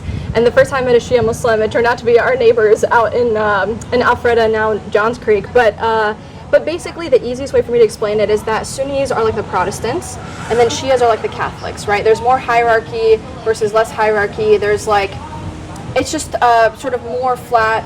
It's that really is the most basic way that I can describe it, is that Sunnis are, there's more Sunnis than there are Shias, but ultimately it comes down to, like, we both share very basic beliefs, like there's only one God, Muhammad's a final messenger, you should, like, it's the 5 pillars, right? Like, you should give charity, you should pray, although I think some Sunnis pray 5 times a day, some Shias pray 3 times a day, so just like small practice differences as well. Okay, so they also fast for longer. So their fasting, we end like right when sunset starts. They break their fast when sunset ends. So it really sucks. something you said a minute ago caught my ear. Go for it. You said go talk to your Muslim neighbor, you'll be surprised. And I'm going to tell you this. I have yet to sit down with a practicing Muslim that I walked away feeling in fear, Oh, okay, good. Radicalized. They're radical. So I went to AI. Now I don't always trust AI. I know, don't make faces. Believe it or not, I still don't use AI. I've Oh, never I use used it. AI I don't all know the how to time. use it. I will can't. share something with you on AI. Not that it has I to be off can't the let record. the robots take over my brain. Okay, I'm good with it. I'm good. Oh, you need to, because we have a little bit of a generational difference, a little bit out there. Okay, but I'm gonna tell you something in a minute, not off the record, but off the camera, because we gotta stay focused here. But what I want to say is, so I went to AI and I said, I'm a little confused here. Because for those out there, I talked to my AI. I know, laugh. I said, I'm a little confused here, okay? I don't meet any people that are practicing Muslim. I hear Shia, Sunni. I hear radicalized. I hear all these things, Sharia law. I don't like when people play on fear to get a vote. I don't care what side it is. I don't like it. I agree. All right? I don't carry water for a politician. I don't cheerlead. I don't care what party. And I don't like it when people play on fear to get a vote. Don't like it. So I said to AI, am I missing something here? Why are they nice or whatever? Is there something I don't know? And you know what came back? Tankija? Is that where you get a permission to lie to the infidels? No. So. Well, wait a minute, because this is what came back, and I want you to answer it. Like, it said that Muslim is allowed. Wait a minute, this is what I'm saying. You can clear me up on this. Are you asking about taqiyya? Yes, to shield oneself. Sure. So what AI is telling me, not quote AI, they'll get mad at me, is that everything you said today, you're supposed to say it, you're supposed to be, you are in fear of death threats and intense persecution. So you can hide behind you infiltrating, I didn't say you like you, sure, I got right? You can hide behind you infiltrating the Constitution, America, Democratic Socialist of America, because of your safety, so it's allowed. Now, how incredibly convenient that you, like, these, and I want to be clear, like, part of the reason this pisses me off to no end is that it is so convenient. It is so convenient to be able to paint an entire group of people as secretly liars, and that no, I'm not saying you are, I'm saying, like, this concept in particular, because here's the reality of the situation.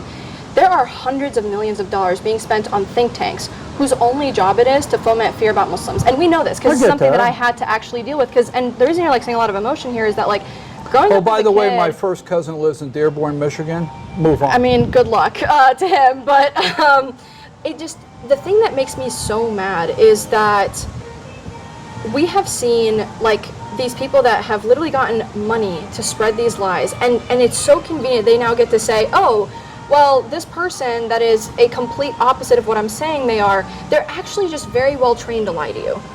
Does it make more sense that somebody who, by the way, like, I barely have time to sleep, I don't have time to keep up with, like, my own schedule, let alone an entire persona and a lie, and yet you've magically found a word that says, oh, they're actually all liars.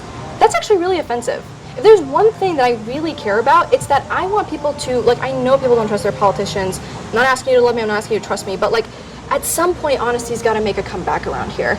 And for someone to make up, and again, this is a word that I learned here in the United States. I learned it from, like, random, like, threads and stuff. This is not something my family taught me. It's not something my mom has ever talked about.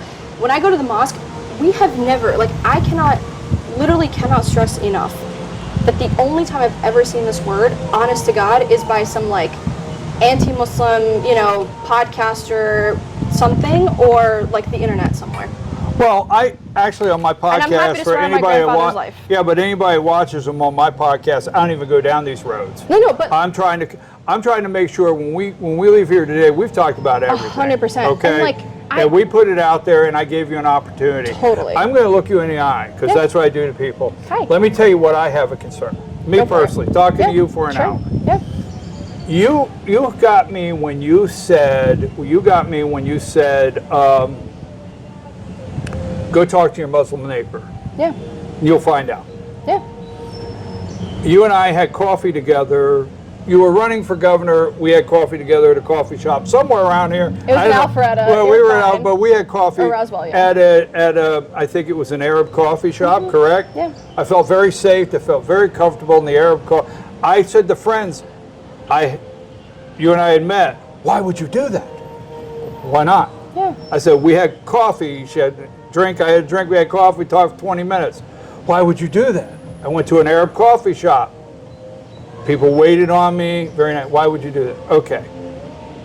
So I have zero fear when I leave here today and when I got here today, and I would have zero fear of you and I talking again. Sure.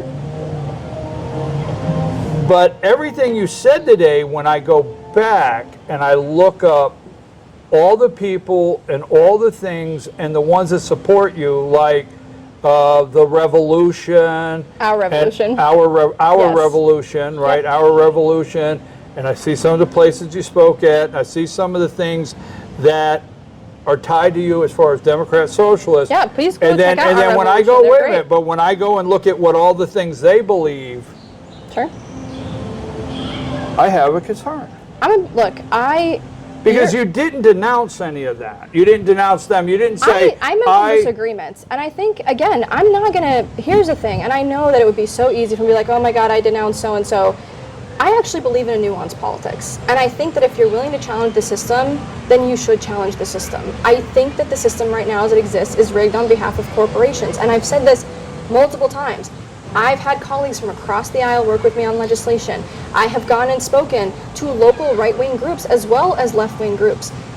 Just because those other people aren't willing to come out and be honest about their support of me doesn't mean that it somehow negates the fact that I'm able to have these sort of cross-partisan beliefs. Now, the thing that makes me really angry at the way that people paint AOC, Zoran, Bernie is that this idea that everyone has a secret agenda. I mean, sure, are there people that have secret agendas? I'm sure they do. But like in the case of Bernie, for example, and 2016 in particular, that was the first time that a lot of people heard a politician really on a national scale talk about a rigged system, and that's why they got into it. You mentioned Our Revolution. By all means, go look them up. I'm more than comfortable people looking up Our Revolution. There's nothing, like I will happily go You're like going to up put to their endorsement on your website? Like I said, we're off this week. You're the only exception I made for this week, but like, I am not ashamed of the people that have endorsed me because the things they endorse me on are the overlapping values. Just like we have coalitions at the Capitol, I'm not done yet. Okay. We've had coalitions at the Capitol from the right that we've worked on certain things. Does that mean they agree with me on everything? Absolutely not.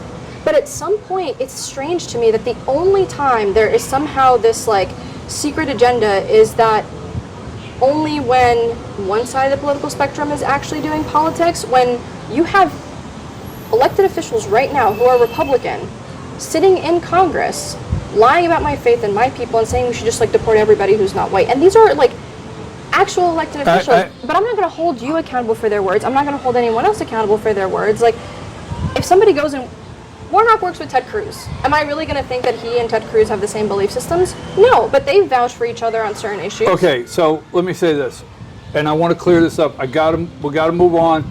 Sure. I thank you, but I don't want to go around the question because I think they're very clear. What's the question? Zoran Mondani, I want to close this discussion on this. Sure. Zoran Mondani is considered right now the face of the Democrat Socialist of America Party. Yes or no? Yeah. Correct. Sure. Okay. You went to Queens when he won and also did door knocking. Yes. Supporting him. Yes. Specifically his policies. Yes. But you did, well, his or his policies or whatever. Okay. Is he not the mayor of New York? I got it, but you supported him. He actually just got back. That was a yes or no. You supported him. Sure. All right. And do you know what that support has gotten New Yorkers, by the way? Right now, corporations that have been stealing people's wages have now paid out millions of dollars to give people the money they had earned.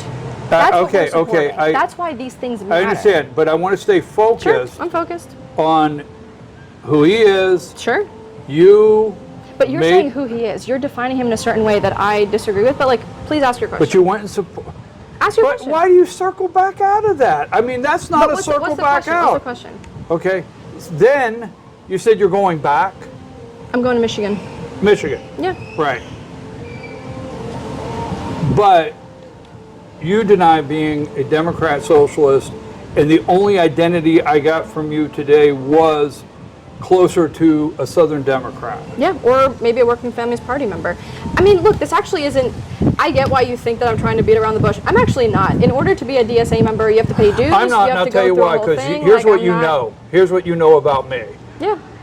Everybody, for some reason, thinks I need to know something. No, I'm saying, like, I'm not saying to your audience, like, there's actually nothing when you to keep hide. saying, you keep saying my audience, but I don't know if you're aware how many Democrats also. Yeah. Okay. Trust me. Oh, I know. All right. Oh, I know. So everybody thinks I need to know something, and No, I like that. 100%. And you know why they know that? Because I'm very honest. Yeah. No, I am. I'm Sure. honest. I'm truthful, and I'm going to look people in the eye and tell you the truth. And everything we talked about today, I can get you the details. And you and I were friends when I got here, and you and I, yes, we were, and we're going to be friends when I leave. Gotta go to Blue Ridge now. I'm not allowed in my heart to have hate for anyone. Yes. And I'm not allowed to do that, and I don't do it for anyone. Good. So, but I do know this. I've watched John Ossoff on CNN, and I watched him on MSN interviews with Jen Psaki and others. Sure. I've watched Raphael Warnock, the two senators. I've watched them. They haven't, quote, said your name, but they're distancing themselves because they're getting put in a position. Are you a Democrat socialist? Do you agree with the Democrat? I've watched the interviews. I can go find them and send them to you. They're not distancing themselves from me. I was invited to an Ossoff rally just a month and a half ago. Right, but on TV, they're distancing themselves from the people that you've not distanced yourself from. I mean, the thing about politics for me is that I think that if people want to think something about you, no matter what you do, they're going to think of it. And at the end of the day, politics is about results. Well, I'll say this to you. I've not always been the citizen you see before you today. Oh, I'm sure. People go through things. 100%. Things happen. 100%. Life happens. You know the old saying, life happens. So I understand things can change. But like, I grew up here, and I have heard people call Democrats socialists my entire life. And yet, what are the policies that Democrats support? None of them are socialist policies. And the few socialist policies that do exist, I'm talking about our state, and the few socialist policies that do exist, I mean, like, you sign up for the military and you're basically in socialism until you're out of the military. All right, and like, but the point I'm trying to make is that it is so easy to paint people with a specific brush. And what I am personally saying is that not only do I reject the characterization that anyone's trying to like secretly do X, Y, Z or whatever, I think honestly, like, this is why I think MTG is a very honest person. Like, I don't think she lies about much, for good or for bad. I think that at the end of the day, if you are somebody that says, I agree with you on this issue and I want to make it happen, I would love to work with you on it. Yes, there are going to be certain exceptions to that, but at the end of the day, right now, what we are seeing on the Democratic side is what we saw with the Republicans and the Tea Party. It is no different. And the question before us is going to be, can we actually make sure that we harness that energy so that way it continues to put people first against special interests, or are we, which is very fair, like, fall into that? It's not the same, because I was in the Tea Party in 2010.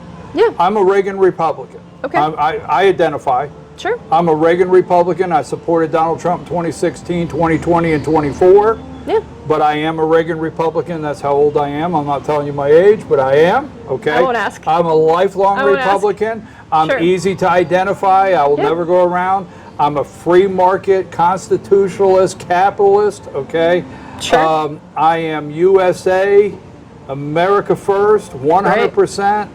It doesn't take me any time. When I went to the Tea Party, that's not the same. I've heard this. I'm saying about I heard Morning Joe. I heard Joe Scarborough this morning say, I'm talking about ideals. oh, the Democrat Tea Party, the Democrat Socialist America, it's a lot like when the Tea Party. No, we were discussing our Bill of Rights, we're talking our about freedoms. dynamics. But that's actually, but we're talking about similar dynamics of an insurgent group that is coming and trying to change the party they believe is out of step with their voters, right?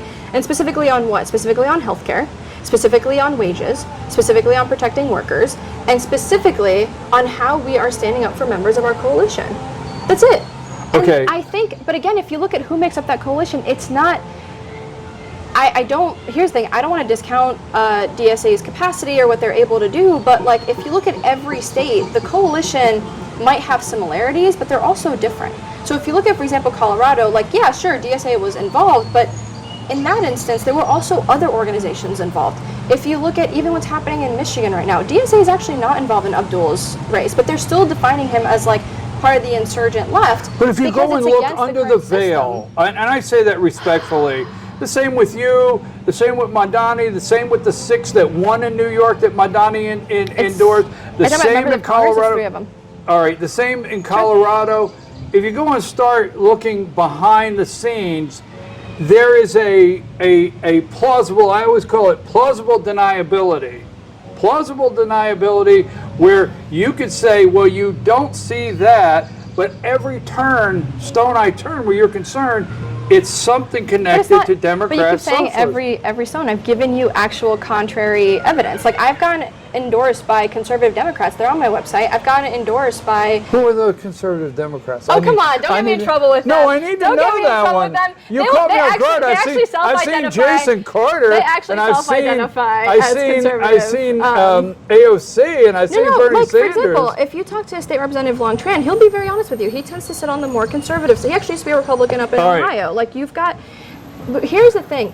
The reason you that said democracy earlier. I'm going to respect you to know that we are a constitutional republic. Oh. Well, no, that's a little pet peeve with me. We're a constitutional republic. But ultimately, I don't know how much left-leaning media you watch. I watch it all day. They're always saving the democracy, saving the democracy. Yes. That's not a To me, it's about shorthand for ideals. The Democrat Socialists of America want to end the electoral college system, and they want to go to plurality, popular vote across the country. They want that would have benefited Trump in 2020. No. See, but you know that. But Rhode Island and Iowa and Kansas, compact. Yes, they would not be able. Oh, I've read that. They would not be represented. We would have New York. We'd have maybe a little of Georgia, Texas, and California would run the entire country. No, the electoral college system our founding fathers put together is an amazing system, and it allows you and I to have representation. No, it doesn't though. But it does. No, it doesn't, because people vote, not land. We'll have that conversation. I'm happy to have that debate. But here's the thing. I can't wait. Is that a date? Are we writing that down? Come on down. Here's what I will leave you with. My hope from people is that politics, unfortunately, for better or for worse, has become an incredibly nasty space. I think it's been for a long time, but I think just like public service is a good thing, I think politics can be too. We are given power. And my favorite thing about this is when somebody comes to me and says, this agency isn't being responsive, and I've been trying for 2 years, I'm able to fix it for them in 2 weeks. I think government should work efficiently. Right. I think that we're going to disagree on a lot of things, and that's okay.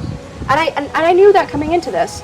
But my hope is that people don't think that I am lying or hiding anything. Me having a hard time with labels is that I have just noticed that the way we use labels doesn't actually show like people's thinking and their nuance and how they approach it. I haven't labeled you today. I'm looking at associations. I'm saying the people that you mentioned in my comments earlier when you were like that actually have many 100%. Glowing things to say about you. Yeah. All right, here we go. I'll take them. I love Bernie.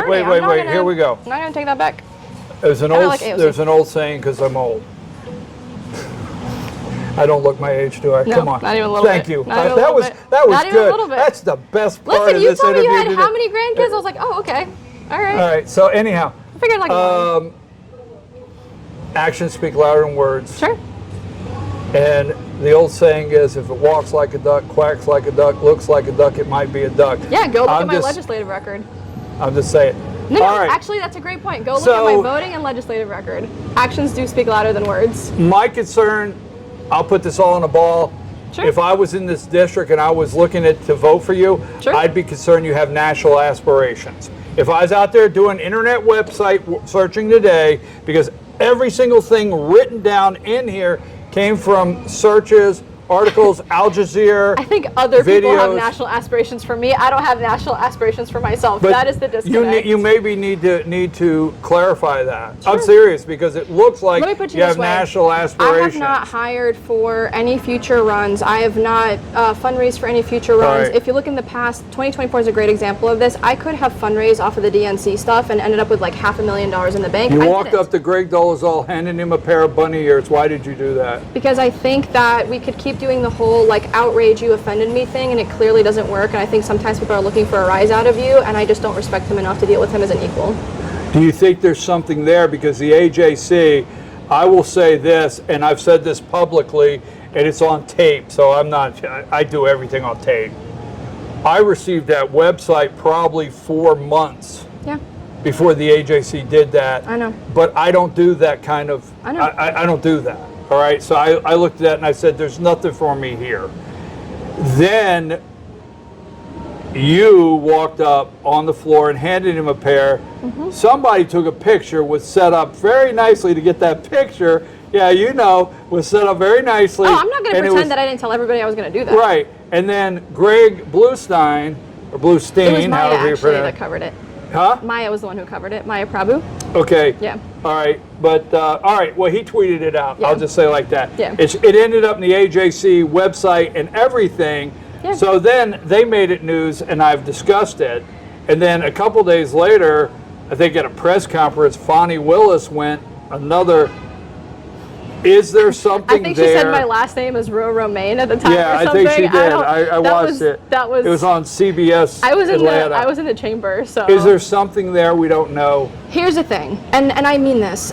It's Seriously, as a I candidate, swear to God, I don't know. care on what side of the aisle because yeah. I've watched everything Josh McLaren's done. I've watched him on the floor of the Senate. I know he's running against Greg Dolezal. Greg Dolezal come up with the Sharia law video. Yep. But it did get people talking, and that's all I'm going to say. 100%. But that being said, is there something there we don't know?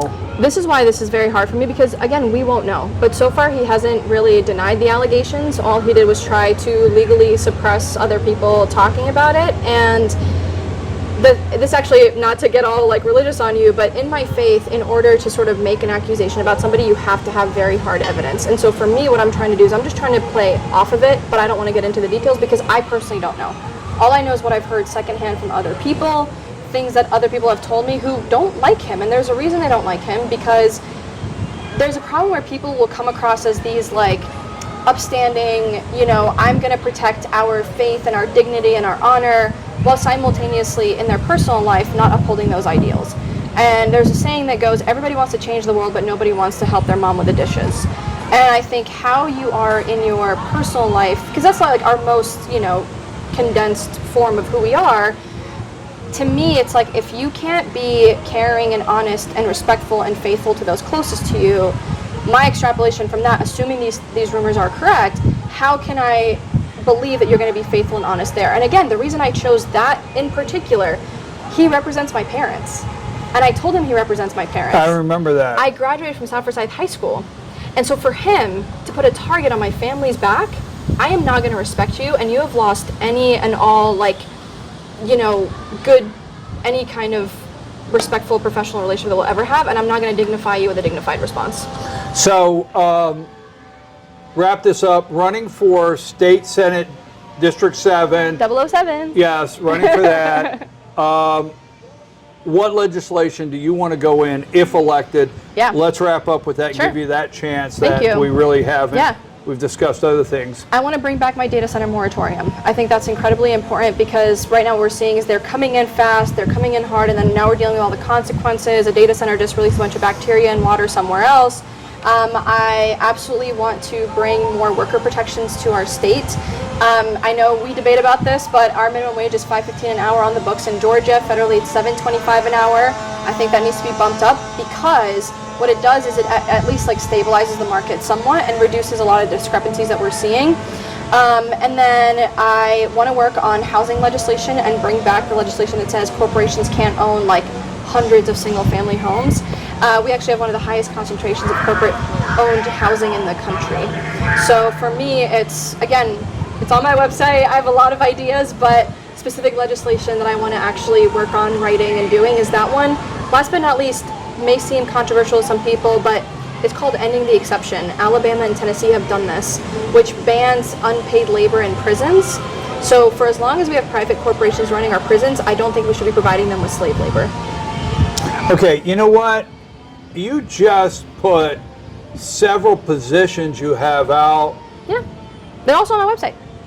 I know. That's why I would I would focus on State Senate 7 and well, the abolished ICE piece is on my website. We have heard it from, and believe it or not just immigrant business owners. We've heard it from white business owners. I mean, we've heard it from a lot of people that have said it's been very disruptive to their neighborhoods. I had a neighbor one time just come up to me crying because she had seen an ICE raid happening. It was like, can you come help? And like, she has nothing to do with anything. It was just, and it turned out that person actually did have their paperwork. And so, but yes, I mean, ultimately, like, I might have a lot of opinions, but when it comes to that's why I said, yes, judge me by my actions, because if you look at my voting record and what I introduce, it's actually black and white. But you think there needs to be changes in the Democrat Party in itself? Yeah, I think that we're too beholden to special interests. I think that we should listen to voters a lot more. And what do you think about what they call the old Democrat Guard? Because look, I deal with what we call the establishment and the elites and the country club I deal with all of that. Yeah. I know all that. I deal with the far right, as they call it, the base. Yeah. So everybody has identities. So do you think the Democrat Party, the old guard, whatever, the younger Democrats going forward are more progressive? And yeah. I mean, I think I'm happy to say this. I think Republicans do a really good job of younger talent in their party. I mean, we've seen this, look at who y'all are sending to Congress with Houston Gaines. And I think there needs to be a better, again, it goes back to balance, right? We saw this blow up in our faces in Maine where Chuck Schumer decided, I'm going to pick one person and clear the field. Then you had an insurgent campaign that nobody could vet, which, again, there's a reason some of us didn't support him, because we're like, we don't know who this person is. We don't know where they come from. And we don't, he doesn't have a track record. And to me, what that says is we have got to stop putting our thumbs on the scales, especially in primaries and when it comes to gerrymandered districts in particular. I think we should, fix gerrymandering, bring back some common sense in our politics. But until that happens, I do think we should learn what people are telling us. And my number one advice to anybody who's interested in politics, go knock some doors. Okay. Graham Plattner, that's another subject in itself. I don't even have to deal with that one. That was not my circus or my monkeys. I didn't bring it up. It not wasn't. my circus, not my monkeys. I just feel bad for the hard I working will people say your Maine. name's not attached there anywhere on a website. You're clear on that one. I mean, okay. Look, we can debate the people that I'm attached Hey, with listen, and their I policies all could the give time. you Republican candidates across this country that should have never been nominees or whatever. I get it. Thank you so much. Of I course. appreciate it. Thanks for coming here. I hope you enjoyed it. Did we forget to say something? You want to say something? The only thing I will say is to the Georgians watching this, please come down to the Capitol. We are there during session. You can come to the ropes and ask to speak to any of us, but especially those who represent you. Talk to them about your concerns. When they're back in the district, talk to them about your concerns, because unfortunately that place turns into a bubble and we end up only hearing from those paid to be there. And I would just love to hear from more of you. Okay, can we schedule at a later time socialism versus capitalism and go You're going to make me do a lot of reading. I want to go into greater detail of Sure. what you said. You said But you would be in favor of another system. You said something, I don't want to quote Actually, you. we had a debate about this earlier where I said I actually don't think any single system works. I think we should take the good of different systems and then create a checks and balances for them with each other. Okay, so let's have that looks like. conversation. Yeah. Let's have the Electoral College. Let's have the... Oh, that one I can easily do. All right, we'll do that again. Thank you, I appreciate it. Thank you so much. This was a lot of fun. Thank you. Hey folks, I'm your host, BKP, Voice of Rural America. I've been sitting here today with Rua Roman. I get it right? Yes, you did. Thank you very much. She is the current Georgia State Rep, House 97. She's running for State Senate District 7. And I just want to close with this right here. I meet with so many different candidates and politicians, and I don't care what side of the aisle it is. There's Democrats that won't talk to me. There's Republicans that won't talk to me. There's Democrats that say, I'll sit down with you, but here's the list of questions. There's Republicans that say, I'll sit down with you, but here's the list of questions. What do you want to talk about? They want a pre-interview, all the above. I will not, just for you out there, I will not, as you know, I will not sell an interview, get paid to do an interview, and I will not do an interview that asks me for a pre-interview or sets up the questions. I do want to say she gave no rules. Let's just sit down, turn on the camera, and talk. And I do respect that out of any candidate. Hey, if you're out there and you want to have one of these conversations, now you know what it's about. I'll drive anywhere in the state. Yes, I'll go you will, anywhere. apparently. You Thank do you. know Yes, that, you don't will. you? All right, folks. Thank you very much. I will be putting this on my podcast, but Substack, Vora, V-O-R-A, BKP at BKP Politics. I will be putting it on our Rumble, our X, and Facebook, Voice of Rural America. Until our next interview. Thanks, y'all. Thank you. This was All right, folks. And I want to, before I close here, I want to thank, before we go into the weekend, I'm your host, BKP. You've been watching BKP Politics on voiceofruralamerica.com. I want to thank one more time Rora Romaine for sitting down and having the conversation, opening herself up, letting me ask the questions. And we did discuss getting back together and following up and discussing some more issues. And maybe we could do that soon. But there you go. As I said when we started the conversation today and started our program, the Democrat Party in crisis over identity. So, what do you think? Does this affect Georgia? And as Democrats, is that a concern you have voting in November?